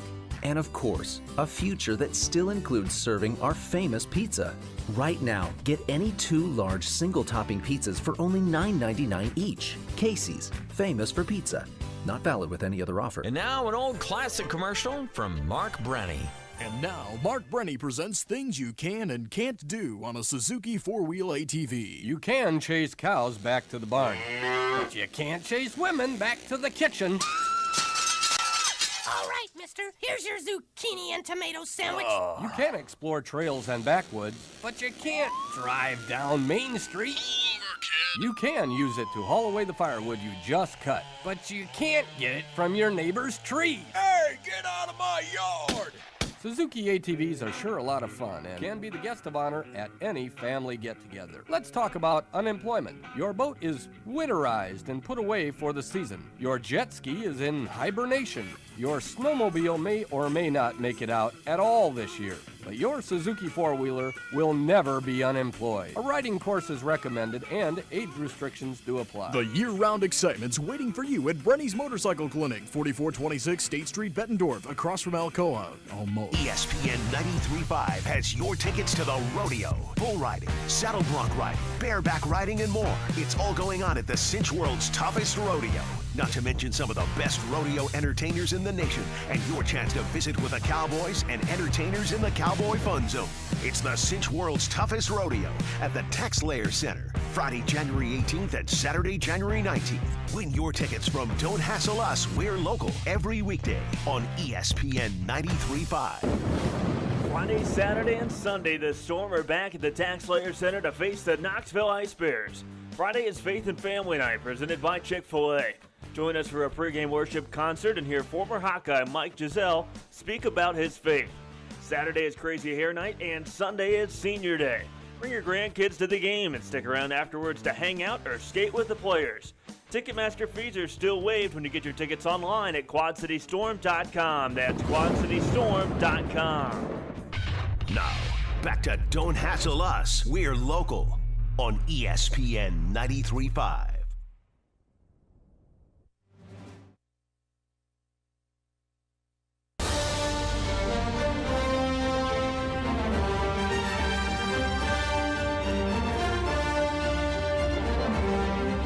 Welcome back to Don't Hassle Us Local here on ESPN 93.5. We're in the Hassle Palace, brought to you by Dunright Satellite and Dish. And we still are in studio with Adam Rosso from Hawkeye Headquarters. Hey, before we get to Rosso, when it gets, it's not, not so much breaking news, but it's pretty cool news. All right, earlier this year, the Iowa High School Athletic Association, along with the Iowa Girls High School Athletic Union, announced that the first time ever Iowa is going to have a women and girls wrestling state wrestling tournament. It'll be January 19th, and it'll be in Waverly. The first set of rankings came out, and we got some local girls ranked. At 106, we got Ella Schmidt from Bettendorf, ranked number 2. And at number 6, Jade Armbruster. That's a good name. From Makokata. At 106. Yeah, ranked number 1 at 113, Tatum Park from Davenport North. Ranked number 1 at 120, Sydney Park from Davenport Central. So I think that's about all we've got in this area. But that's pretty cool. It's the first time ever. It's a long time coming. There's other states that have been doing this for a while. I think Illinois is on their 3rd year doing this. So, but good for Iowa for putting something together like that, and good for IowaWrestle.com putting the rankings together. They're going to hold that at Wartburg then? Is that where it's going to be, at Waverly? Probably. I would assume so. Yeah. But, yeah, I would assume so. It just depends on what kind of crowd they get or whatever else. But that's pretty neat. Did you see the Bloomin' Onion? I got my hands on it. Yeah, I did see that. You got to shoot your shot, guys. I was sitting there, and actually somebody's like, they were talking in the background because we saw it, and some guy goes, I'll give somebody $20, put that on. And I was done editing or whatever because halftime's longer in bowl games because both bands play. They do a bunch of, recognition. So I just asked the guy from Cedar Rapids. I was like, hey, can you take a picture of me in this? So I threw it on. I was going to put the hat on, the dipping sauce hat. It was so sweaty. I was like, I can't do it. Can't do it. So, but I figured they never know. I mean, if I was back there in 2 years, I'll probably be there. But if they're not back for, you never know how long. You never know. You got to do it. I like it. That and the sun hat. Oh man, that rave reviews. Yeah, that's actually a fishing hat. I got my cousin's husband. They run a bait shop up where our cabin is. It's like SPF 50. It's like a fly fishing. I would take it on a boat. It's great. Well, it doesn't. You didn't see this guy? I sent him a picture. Yeah, Twitter, yeah. I wore my twins one, and then I was catching some flack for it, and I texted him. I'm like, man, they're not liking my fish. He said, it's all about how you wear it, man. Yeah. So then I wore my Iowa one on the bowl game day. Still, I took it to the beach. I took it to Busch Gardens. I went in the golf. I was like, what? I mean. The thing about Beach Day was it's so informal. I mean, it's great. Bands are playing, Kirk's speaking at a tug of war. But then at a certain point, I was like, man, I'm hot. So I'm going to pull Took off the shirt. I already had trunks on. I just wore trunks out there, I was ready. I just went in the golf, swam a little bit. In your Henry Fonda on Golden Pond hat? I took it off. But then the thing was, I didn't have a towel because I didn't bring the hotel towel. So I air dried, and then I went to Starbucks to edit. So it worked out. But that was, rave reviews. You what, man, I don't care where they go next year. You need help. It sounds to me like you need someone to go with you. That's what I say. I already told Mookie. He can't do that. You know what? He probably can't do the Big Ten basketball tournament alone either. I'm sure he can. It's coming up, yeah. That might not be an overnight, depending on what time they play. But that's perfect. No. I also saw Madison Keys on the outbound flight here. I don't know if I texted you that. Yeah, you said that on the air. Yeah, there you go. Because you got moved around your flights or whatever. She's in Australia as we speak. I saw she was down there, so that was cool. Hopefully, I mean, she's got a chance to win that tournament. Obviously, like been very close. 2 of the last 3 majors, 2 last 4 majors. So yeah, and what did she? No, she won the French, right? No, she got runner-up at the U.S. Open and French. Were those the two? Yeah, 2 of the last 2 majors last year. She was runner-up, I believe. Right. That's awesome. Having someone that well or that good playing that well from the Quad Cities. We were talking about going early to the draft or not. And this was shared on Facebook by our friend Matt Erickson. And the XFL, which is starting in 2020, the Commissioner Oliver Luck has openly suggested that it might be a place for that people could go early. If the NFL is saying you have to have, be 3 years or 3 years in or whatever else, they're saying that theory, he's not subject to taking someone early if they're ready to go. This was an interview he had with Brian Berger of the Sports Business Radio show. He said, theoretically, we could take a player right out of high school. I doubt we'll do that, Luck said. But he said that because there's a big development difference, obviously, between an 18-year-old and 24 and 25-year-old. But he said, I wouldn't rule it out, nor would I rule out taking a player who played a year of college football and, let's say, isn't eligible academically, which happens, or a player who is 2 years out of college and is transferring and would have to sit out a year. A lot of guys don't want to. We're in a position to be able to take players who wouldn't be eligible to play in the NFL. What do you think? That the last paragraph or sentence, that's really interesting. Guys that academically ineligible, they can't qualify, or transfers. Guys that don't want to sit out a year if the NCAA doesn't give them a waiver. That's really, I mean, look at like the Fields kid from Georgia. Like if he has to transfer to Ohio State, it's to sit out a year. Maybe he says, hey, you know what? Why don't I just play a year in the XFL? They can see what I can do, and then they'll draft me next year. That's more interesting than, like a Trevor Lawrence situation. Like Trevor Lawrence isn't going to decide, after this year, like, I'm just going to go XFL for 2 years and then go to the pros. Like he's going to say, all right, I'd rather stay at Clemson for 2 years and then go pro and be the number 1 pick in 2021 or whatever. The league What's your thoughts on Jalen Hurts? I mean, he's in the transfer portal. I saw that yesterday. So I don't know. Somebody said go to Maryland because Loxley is the OC from Alabama. Michigan. He's going Michigan. Oh, I don't know. Who do they have? Well, Patterson's back, right? He's not coming out. He's got another. He's got one more year. Oh well, then the shot. I think he's. Somebody said. I mean, what if the OC's implementing that system, a similar style system from Alabama to Maryland? I mean, that's the natural play to go there, and then you still got because you have one year of eligibility, right? Yeah, he's a junior this year, so there, and then the other place I heard was, gosh, what was it? Somewhere out west. I can't remember. Nowhere in the SEC? Would you not be able to go? You can go anywhere. As long as they have a graduate program, then that Alabama doesn't. Gotcha. But I think it was somewhere out west, like, no, it was Oklahoma. Said with Lincoln Riley's system, that's where it was. They said, well, Murray's gone, and if they want Hurts for 1 year, he can parlay that into that.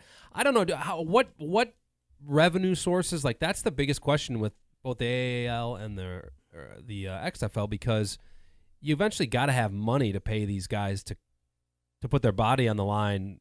The league is going to pay salaries in the range of $250,000 to $300,000 for what would be a 5-month commitment.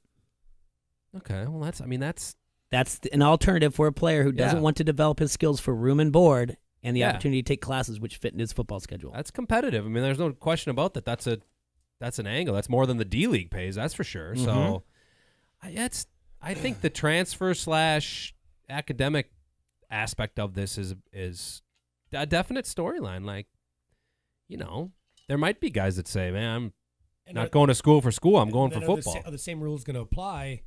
It's a question from Brebner out there on the Vance Pizza Pub and Grill Facebook comment thread. If you go to the XFL and then declare but don't get picked, can you declare the next year? Like, how are all those rules going to work out? Well, I would think once you're a professional, you can sign as a free agent. They don't have to draft you. You can just be like the highest bidder. Essentially, like, it'd be like a college baseball or a high school baseball. They take you out of high school, or they take you when you're an amateur, And that league would have that right, but then I assume they could, the NFL could come in, buy out the contract, and then offer you a contract as a free agent. It's a smart move for the XFL, to be honest with you, and it makes them a little bit more legit. Yeah, I agree. Yeah, definitely. I mean, I do think, obviously, it's Oliver, right? It's Andrew's dad, Oliver. Yeah. I do think, obviously, the developmental, you're not going to get linemen and probably linebackers or tight ends. Like, you're not going to get a 19-year-old kid that can physically match up with 25. No, it's all guys. quarterbacks. Quarterbacks, some running backs, some wide receivers. Possibly receivers, DBs. Yeah, yep, exactly. So, but really, I think it's more quarterbacks. Them and the XFL and the AAF. Obviously, the AAF, they've come out and said it. It's all geared around the quarterback. That's what we care about, and every other team. And we talked about this just the other day with Vasco. If you look at what people make and everything, it really they win Super Bowls with quarterbacks. Yeah. So and you win with a quarterback. So. What was the story with Childress? Brad Childress, he just ditched the team. Quit from last I heard. Yep. Chili? Yep. They have no idea why yet. They have no explanation. Said, thank you for the organization, everything you've done. They thanked him. He thanked them. That was it. That guy is not a master of public relations. Never was a master of public relations. Yeah. What do you want? You want buy or sell, Jay? Or what do we want? Actually, you know what? The other thing when you were talking about the football versus basketball, is there as much of a buzz about Iowa next year with these guys going out? Like, I thought people were psyched up about the bowl game, right? And now Hooker leaves. Now I think Anthony Nelson was a big surprise. I think people, like, the defensive line was going to be stacked. And now you have Golston, who played well this year, and AJ. Your tackles are still kind of up in the air with Reef and Lattimore. Like, they're not Matt Nelson. I think that was going to be, like, the anchor of that defense. Like, man, this defensive line is going to be as good or better than this year. And now without Hooker, who's the jack of all trades on that defense, Anthony leaves, and probably both tight ends, it's a little more unknowns. I think it maybe tempers people's excitement just because they don't know who's going to step into Hooker's role as a nickel star player, who's going to be the depth at defensive line now that you don't have basically a 3 or 4 man rotation at end. You don't know who's going to be there. Is that fair to say, or am I just not reading it? No, I think it's fair to say, but I mean, you need to look at 3 out of the last 4 years you've had Big Ten D-back of the year type of thing. I think you start to have confidence in what Parker's doing there. Sure. with the defense. And we had going into this year, the question was the secondary for Iowa, and then all of a sudden the defense shows up, and you have people like Hockaday step in, and it is a next man in mentality, and that's what you have to. That's what Iowa is. Period. I mean, they get the guys that fill the holes, and they feel confident in their recruiting, knowing people are going to go where, and sometimes the recruiting has to be for guys who's, their ideology doesn't fit, and they decide to transfer out of there. They just can tell after a while it's just not going to work out. So, but of course the questions are going to be there, and they'll start around spring ball. Yep. And when the 2 deep come out, then and this guy's listed at number 1, and he doesn't have any experience, and everyone will X-ray every little all 22 guys plus special teams. Who goes where, and then the questions will come out. And then we have all summer, and then we get to do it all over again in August, and then we get to praise them for how great they are. I do think talking defensive backs, and I don't think Kirk or Phil or any of obviously the coaches would never say this, I would argue they probably lost that Purdue game by playing Brents and Riley Moss. Mm-hmm. Sticking with them, starting them that long against that attack, inexperienced guys, Moss got picked on all day, and they didn't go to Ojemudia. I don't know if Hankins was available that day. I mean, look at what other teams did to Purdue down the stretch. Like that's the one game. Yeah. Wisconsin, turnovers killed them, obviously, but Purdue, I don't think the coaches, whether it was stubbornness, whatever, they just stuck with those guys that were getting torched. And then Brents gets a pass interference in the end zone at the end of the game and sets up. That's their stubbornness. Because in the bowl game, who'd you see?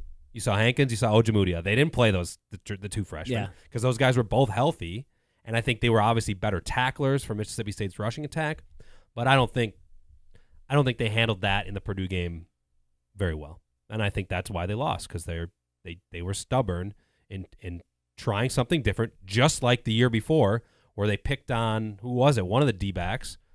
3 straight plays, 2 of them were touchdowns, and that's why Purdue won the game, because they didn't switch Josh Jackson to their number 1 receiver until after they'd scored 2 touchdowns. Same situation, different personnel, but same situation. You didn't react to what you were seeing and how your guys were getting beat, and that's the one game that they team-wise they're better than Purdue. Giving them 44 points to Purdue. Penn State on the roads, that's a tough place. They should have won that. Wisconsin, they were better than they turned the ball over. Northwestern, I think, beat them. They didn't play well. Northwestern shut them down. But the Purdue game was, you put 42 points up in the Big Ten, you got to win that football game. On the road, you have to. Yes. And their defensive backs let them down, and it was partially because of inexperience and partially because the coaches didn't want to make the change. Well, then somebody's got to get in their ear from up in the box. I agree. We said Or that. they have to listen. What was the receiver? It wasn't Rondale Moore. It was like their backup guy had 8 catches all year coming in. He tore it 6 for $140 and 2 touchdowns on Riley Moss. One was an 82-yarder. Once that 82-yard in their second half happened, the first possession, you got to get him out of there. He'd been burned twice. Well, somebody's doing something because, you need to recognize, because even in the Nebraska game, Barry Alvarez's grandson, how many times did you hear is that grandson? But you don't, in the other game, you don't see him blown up like that. Exactly. Once the other team starts finding the weakness, it's a chess match. Yeah. And they were slow on the draw on that, and that cost them against Purdue. So. All right. Well, yeah. When we come back, let's do a buy-sell. Let's just do it right now. What do you want to do? Not buy-sell. Do you want to do the thing? Yeah. Well, we got a pair of tickets to give away to the Quad City Storm on Friday night. So go ahead and give us a call, 391-3776, and we'll give you away a ticket. But, yeah, you can start buy or sell. We can always interrupt ourselves, I guess. We want to roll football or start basketball or start NFL. I got 1 NFL, 3 college football to put a bow on the season, and then 1 basketball. Let's do 1, and then we'll go to break. But in between, if you guys want a pair of tickets to see the Quad City Storm, it's 391-37. Oh, we got somebody here. I don't know if he's punching me through here. We're kind of relatively new to this thing. Long-time listener, first-time caller, Jay. Yeah. Or is he just taking the call? I don't know. All right, let's do the buy or first sell. one. Yeah. Let's start with, I'm sure you guys beat this to death Monday, Tuesday. We're going to go NFL. All right. And we're going to go buy or sell that Cody Parkey's the kicker at the end of the 2019 season for the Chicago Bears. Are you listening to this, Search? No, I'm sorry. It's fine. What do we got? We're doing buy or sell. Okay. And it's going to be Cody Parkey will be the kicker for the Chicago Bears at the end of 2019. Line 1. Okay. At the end of 2019. Hold on a second. Think about that. Okay. Yeah. Hold on a second. Just think about that. Hello, you're on the air. Hey. Hey. Who do I have here? Ryan? This is Ryan, yeah. All right, buddy. Yeah, we got a pair of tickets for you to go see the Storm this weekend. All right, cool. You big Storm fan? I actually just moved to the area. I've never really gotten to go to one yet. Oh, right on. That's cool. Yeah, where'd you move from? I'm actually from Cedar Rapids. Okay. Well, good. Cool. So, we get to you can become a new Quad City Storm fans. We got your number and everything else. We'll have the tickets for you to pick up here at the Rock and Roll Mansion. It's 1229 Brady Street. All right. All right. Thanks, Ryan. Appreciate it. Thanks for calling in. Thank you. Yep. Bye. Yeah, that was cool. Thanks, Ryan. That's great. First, move to the area. That's great. Get him over to the Storm. Get some good experience. Hopefully, see how easy that was, Jay? Yeah, he did a good job. Good job, T-Roy. All right, we're doing buy or sell. He's out of breath now. T-Roy, you just got in here, but we're gonna do. Yeah, I just ran from. Hang on. We're gonna do one buy or sell before we go to break. I'm gonna get in shape one way or the other. Okay. Buy or sell. You need an IV. You need an IV. You need oxygen. You all right? I'm good. All right, his first buy or sell is the NFL. For he's gonna say tell Cody him, Parkey, buying or selling Cody Parkey as the Bears kicker at the end of the 2019 season. You got to sell him big time. Yeah, I'd say I don't think he's gonna be. Well, $9 million guaranteed. He's got what is a 4-year contract, right? Yeah. So yeah, the question is that money going to be worth it? So it depends on his performance. It really does. I think they're not going to look at this past game. They're going to look at overall. But if he slips up once or twice, minor slip ups early, couple important field goals, then he's gone. He remains perfect. They keep him. I'm buying that he's not going to be there. I think they're going to draft a kicker late in the late rounds. See, I was looking at, past devastating game-losing kicks, we'll call them, or not making the game winners. Obviously, Vikings past, everybody knows it. Gary Anderson, Blair Walsh, and they threw in Scott Norwood. The season after their terrible kicks, Blair Walsh, 12 of 16 on field goals, so 75%. Yep. Gary Anderson, 19 of 30 on field goals, so that's below 60. That's below two-thirds. Yeah. Scott Norwood, 18 of 29. So we're looking at below two-thirds. Not good. I think the precedent is set for I don't think they're drafting a kicker. Okay. I think they're rolling with him because the locker room factor, Mhm. and I don't think you'd shatter the guy and then, look at teams that bring in new kickers, a la the Vikings. You could get a guy that's awful, and then you can't bring Parkey back. He's not going to come kick for you. Well, he's running out of You options. wouldn't think, right? If he's gonna not go play for former teams, he's running out of options. Well, but you shatter his confidence by saying, well, you missed, you double doinked it, and now we're not going to bring you back. But Blair Walsh was gone mid-season, right? Yeah. And Norwood and Anderson stayed the whole year, but I don't think Scott Norwood kicked after 91. I looked that up on Pro Football Reference. They're not I think he gonna was draft a done. kicker. They're going to wait and see how he does. If he misses a couple early, they're going to drop him. Yep. I am also buying I'm selling, I guess, that he's going to be the kicker at the end of the season. I don't think he makes it through 2019. Oh, I mean, I think it's a buy. I'm selling. And that. I mean, it's I don't his think job. he'll I get don't that. think Like, he'll make it either. That's it. He's not going to make it through the season. He's gonna have a couple misses, and he's going to be scrutinized for it. And then they're going to say, "Okay, we gave you a chance. We kept you on board after that. We had your back, but you still missed a couple big ones. Now we have reasonable doubt to let you go." you don't get past that moment mentally. And I know he said the right things. Blair Walsh said the right things after he missed against the Seahawks a few years back. It just look at that. The one that was shocking was Gary Anderson. I mean, one of the best kickers of all times. He only was 65% the next year after he missed in the NFC Championship game. Mm-hmm. One of the best of all time, 65%. Unless Parkey turns out to be Adam Vinatieri or one of the Andersons, I don't see him.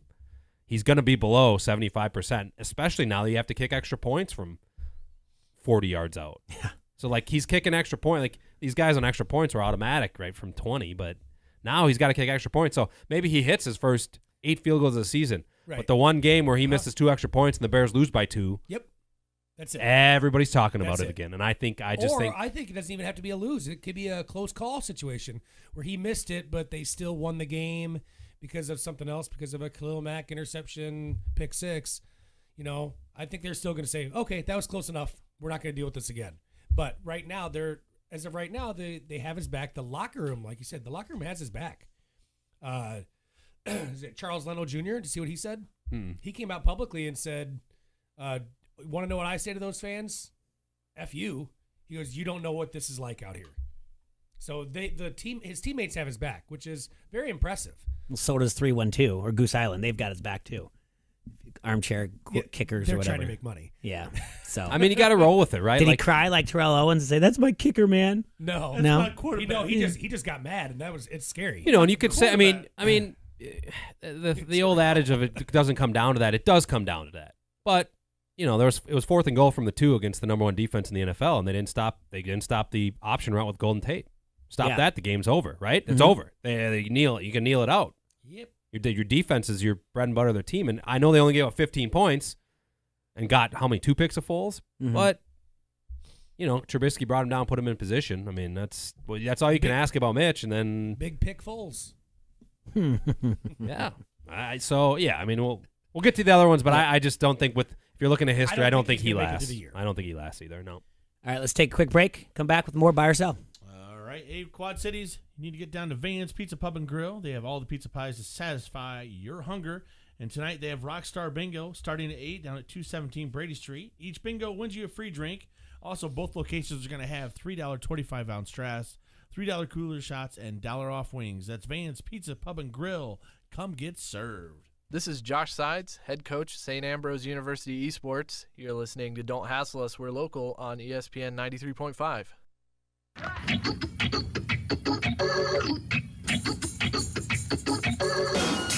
This is Merrick Brave from SCW Pro, and you are listening to Don't Hassle Us, We're Local on ESPN 93.5. Disturbed, the Evolution Tour. January 30th. Are you ready? Peoria Civic Center. Get up. New album, Evolution, out now. Special guest. 3 Days Grace. Disturbed, live. Hello, darkness, my old. Tickets on sale now at Ticketmaster.com. Ladies and gentlemen, are you ready for the only $5 meal worthy of your appetite? Wendy's Giant Junior Bacon Cheeseburger Meal. Our classic Junior Bacon Cheeseburger is now bigger, with double the fresh, never frozen beef and double the Applewood smoked bacon. There's nothing junior about it except the price. Wendy's Giant Junior Bacon Cheeseburger Meal comes with nuggets, fries, and a drink for just $5. Get the $5 Giant Junior Bacon Cheeseburger Meal at Wendy's. Giant Meal, Junior price. At participating Wendy's for a limited time. Fresh beef available in the contiguous U.S., Alaska, and Canada. Liberty Mutual Insurance knows you're focusing on the road right now, so we'll just describe our new online banner ads to you. They're bright, welcoming, and clickable, with a perfectly stacked headline that reads, Liberty Mutual customizes your auto insurance so you only pay for what you need. You'll find yourself drinking in this banner ad for minutes on end and wondering about your own insurance choices. Go to libertymutual.com for a customized quote and you could save. Liberty, liberty, liberty, liberty. Coverage is underwritten by Liberty Mutual Insurance Company and affiliates. Equal housing insurer. ESPN 93.5 has your tickets to the rodeo, bull riding, saddle bronc riding, bareback riding, and more. It's all going on at the Cinch World's toughest rodeo. Not to mention some of the best rodeo entertainers in the nation, and your chance to visit with the cowboys and entertainers in the Cowboy Fun Zone. It's the Cinch World's toughest rodeo at the Tax Layer Center, Friday, January 18th and Saturday, January 19th. Win your tickets from Don't Hassle Us, We're Local every weekday on ESPN 93.5. Gobo Productions presents One Night of Queen. Since forming in 2002, Gary Mullen and the Works have performed to sellout audiences all over the world. And now they're back in the USA for a brand new tour. One Night of Queen is a spectacular live concert recreating the look, sound, and showmanship of arguably the greatest rock band of all time. You'll hear classic Queen numbers including We Will Rock You, Fat Bottom Girls, Another One Bites the Dust, Bohemian Rhapsody, and We Are the Champions. One Night of Queen, performed by Gary Mullen and the Works. This show will rock you. Coming to the Tax Layer Center March 24th. Tickets are on sale now at the Tax Layer Center box office and Ticketmaster.com. Presented by Town Square Media. ESPN 93.5 is KJOC Bettendorf Quad Cities from the Sheedy Family Chiropractic Studio.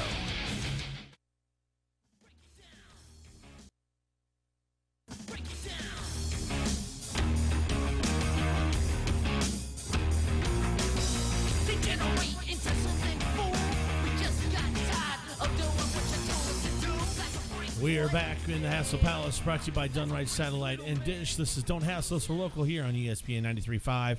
We're doing a little buy or sell with our friend Adam Rosso. So what do you got for us next, brother? Let's stick with football. We'll go college, though. I got a few written down. We want an Iowa one. You guys tell me. Iowa one, or we want to go national, and then we'll wrap in Jalen Hurts, too. Let's go national first. All right, so this will tie into Jalen Hurts a little bit. All right, buying or selling Clemson as the new dynasty in the NCAA landscape. I'm gonna have to buy at least for the next 2 years. I like what they got going down there. It's quarterbacks win championships, and they got a good one, so I'll buy. I was looking at their recruiting. I want to just kind of get into it. 5 straight top 15 recruiting classes, which probably shouldn't surprise anybody. They're always pretty much first in the ACC. I think the defensive line factor this year, they talked about it a little bit. I mean, Trevor Lawrence obviously had a wild game, but man, that defensive line made Alabama's O-line look awful. And those guys came back. 2 of them came back last year, could have gone to the draft? And now Dexter Lawrence is going, so they're going to lose 3. That's where they won. That's where they beat them. You know, that last year they lost to them because of that. They got guys there ready to play, ready to next man up. Clemson Carl. You don't think Tungo Vailoa will have a chip on his shoulder, though? Oh, he will. I mean, that's my 2 of them. That's my thing. It's nice. That was nice. That was worthy. Very worthy, Serge. I like it. See, I'm paying attention. Yeah. Just when you guys think I'm not paying attention. He knows what he's doing over there. The other thing I think going for them versus Alabama, I think the ACC path to the championship is pretty easy, right? That's what I was going to say. And here's until this expands into 8. If Alabama has one slip off in the regular season and they do not go to their SEC championship, there's always going to be that thing in the ear of the committee. You didn't go to your championship, and I know no matter what. At one point, you looked at it, no matter what Alabama did, they were still going to make it to the playoffs. But I just think the ACC is an easier path. I think if one loss still puts Clemson in the ACC championship game and they win that, there could always be someone who comes up and knocks them off. But and especially with the Blue Bloods, Florida State and Miami, they're in shambles. Yeah, coaching changes and obviously the roster, the turnover, and people leaving and transferring, coming, and like the recruiting aspect of that. They would be the best candidates, right, to dethrone Clemson. Yeah. But I right now they played Pittsburgh in the championship game, and they played, I think last year, 2 years ago, they played Duke, right? They played like Panthers? random teams. The Pittsburgh Panthers, Serge? It's the Pitt Panthers, T-Roy. Pitt Panthers? It's exciting. I'm gonna sell this one if you're buying for Trevor Lawrence, because I think ultimately just Alabama's stacked, you guys. Like I don't hating on my boy's hair, dude. Come on now. I just think what constitutes a dynasty, though? Do they have to win it again, or can they get to the championship? They got 2 out of the last 3. Yeah, I mean 2 or 3, but before that Alabama had 2 or 3. It's one of the. I'm that's saying the basically thing. direct competition with the Tide. That's If they win back-to-back national titles, you have to say they're a dynasty. That's 3 of 4. Yeah, I mean, I'm not disagreeing with you there. That if they come back and win, I think I don't know what Alabama has next year. And you look at Georgia. Georgia's been a good program. Is Texas on the rise? Oklahoma, can they keep doing it? It's one of those things, like you're saying, T-Roy, the ACC also works against them. If they have one loss and you're put against a one-loss Georgia or one-loss Alabama or even a one-loss Oklahoma or Ohio State, is Clemson getting in just because they're a champion? Because the perception would be that the ACC is weaker than the Big Ten and the SEC. I don't know. I mean, that's or even the an undefeated Notre Dame knocks them out too. So I think it just depends on how well schools like Syracuse are doing that particular. You know what I'm saying? How good they are. Strength of schedule. How good Pitt Panthers are. I mean, things like that. I mean, those are the things that are going to come into play more than how good the SEC is, because no matter how good the SEC is, the thought process is going to be the SEC is strong. Mm-hmm. You know what I'm saying? They're so it's going to be more, and that's the same thing for the Big Ten. It's a thought process because starting next week when they have the SEC Network sponsored by ESPN, every single college football show is telling you that they're the best.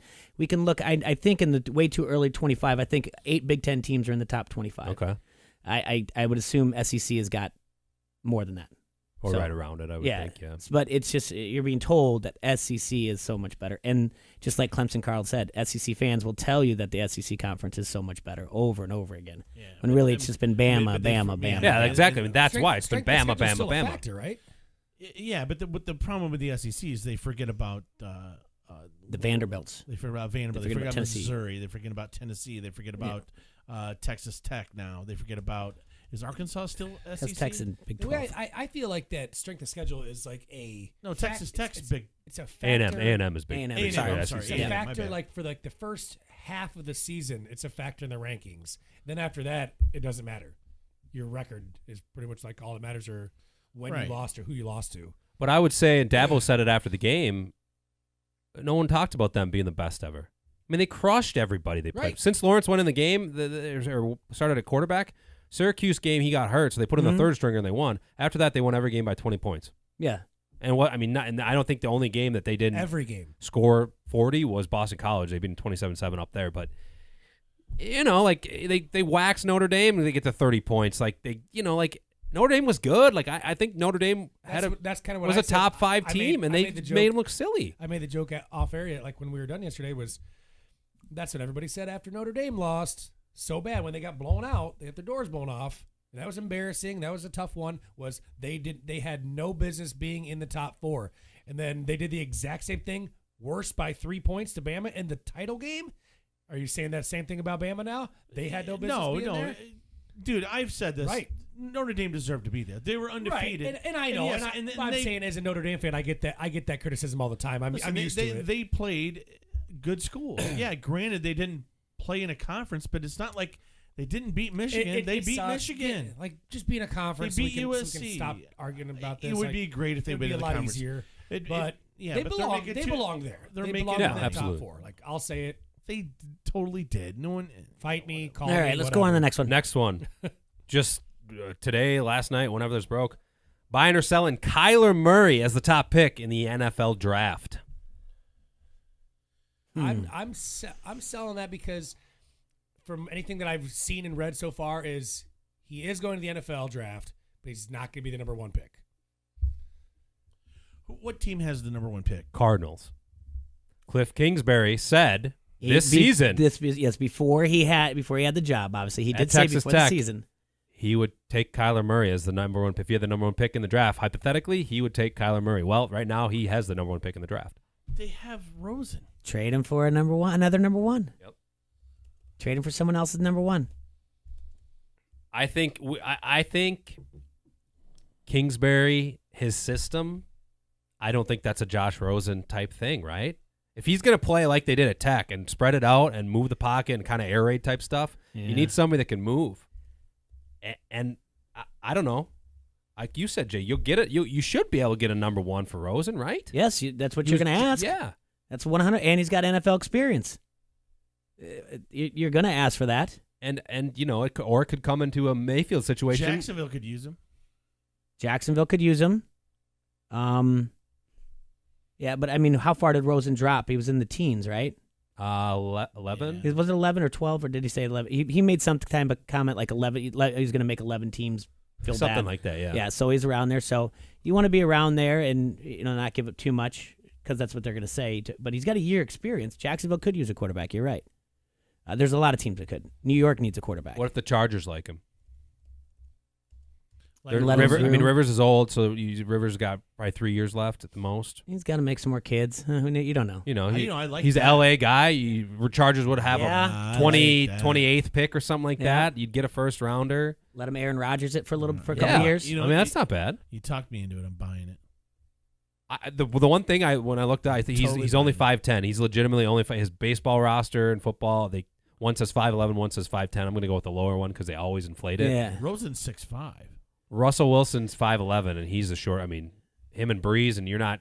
Kyler Murray's and Drew Brees. Kyler Murray didn't pass. Did you say the number 1 pick? Number 1 pick. I'm not buying it. I'm selling it.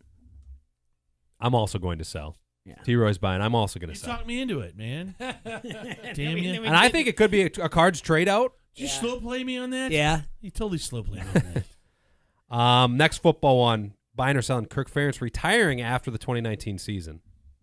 Sell it. He's not retiring. Sell. Not yet.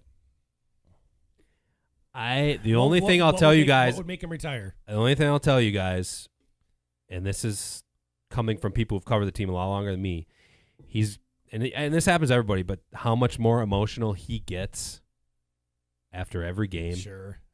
It's like one of those things, and somebody said it to us. You know when what's we were funny? So the older I get, me too. I'm a big old crybaby.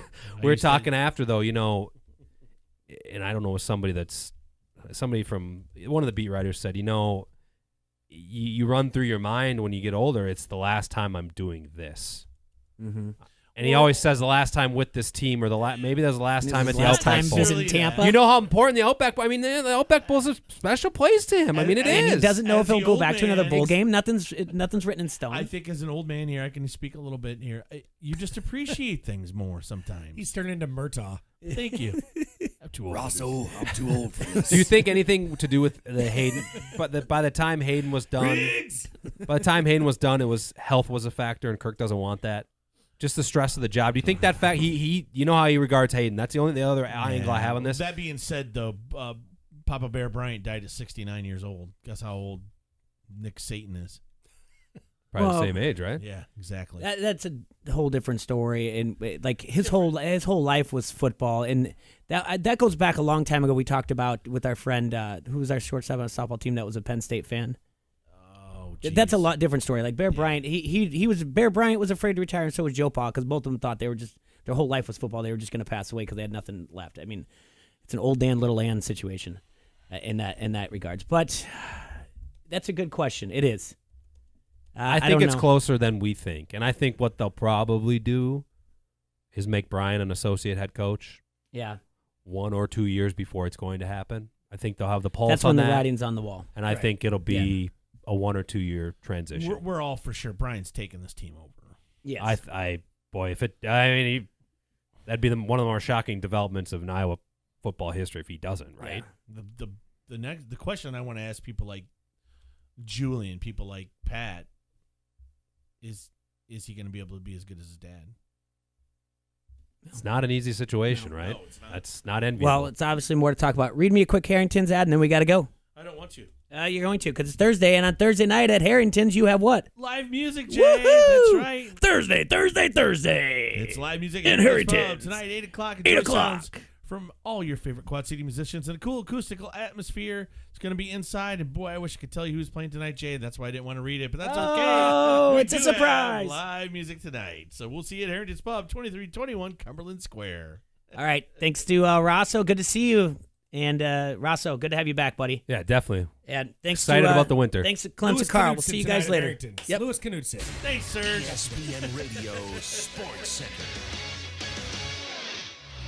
I'm Doug Brown, the San Francisco Chronicle. The first to report, Oklahoma quarterback Kyler Murray is expected to declare for the NFL draft before the Monday deadline.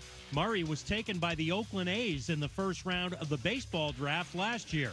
ESPN's Jeff Passan. The A's expect him to show up for spring training. Kyler Murray is going to be in Major League camp with them, and not just in camp with them at the start, but in camp until they go to Japan to start their season. Murray has a chance to be the first player to be picked in the first round in both the NFL and MLB drafts. The Chargers signed kicker Nick Rose in time for Sunday's wild-card playoff game against the Patriots. Rose will handle kickoffs. Former Giants head coach Ben McAdoo will interview for a spot on the Cardinals staff under new coach Cliff Kingsbury, likely the offensive coordinator position. And from baseball, the Brewers will sign free agent catcher Yasmani Grandal to a one-year contract worth $18.25 million. Grandal turned down a $17.9 million qualifying offer from the Dodgers. Brought to you by Discover. Get your free credit scorecard today, even if you're not a Discover customer. It includes your FICO credit score, and checking your scorecard won't hurt your credit. Learn more at discover.com/credit scorecard. Limitations apply.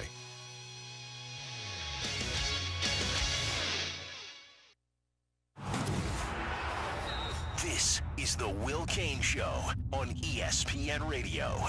And on the ESPN app.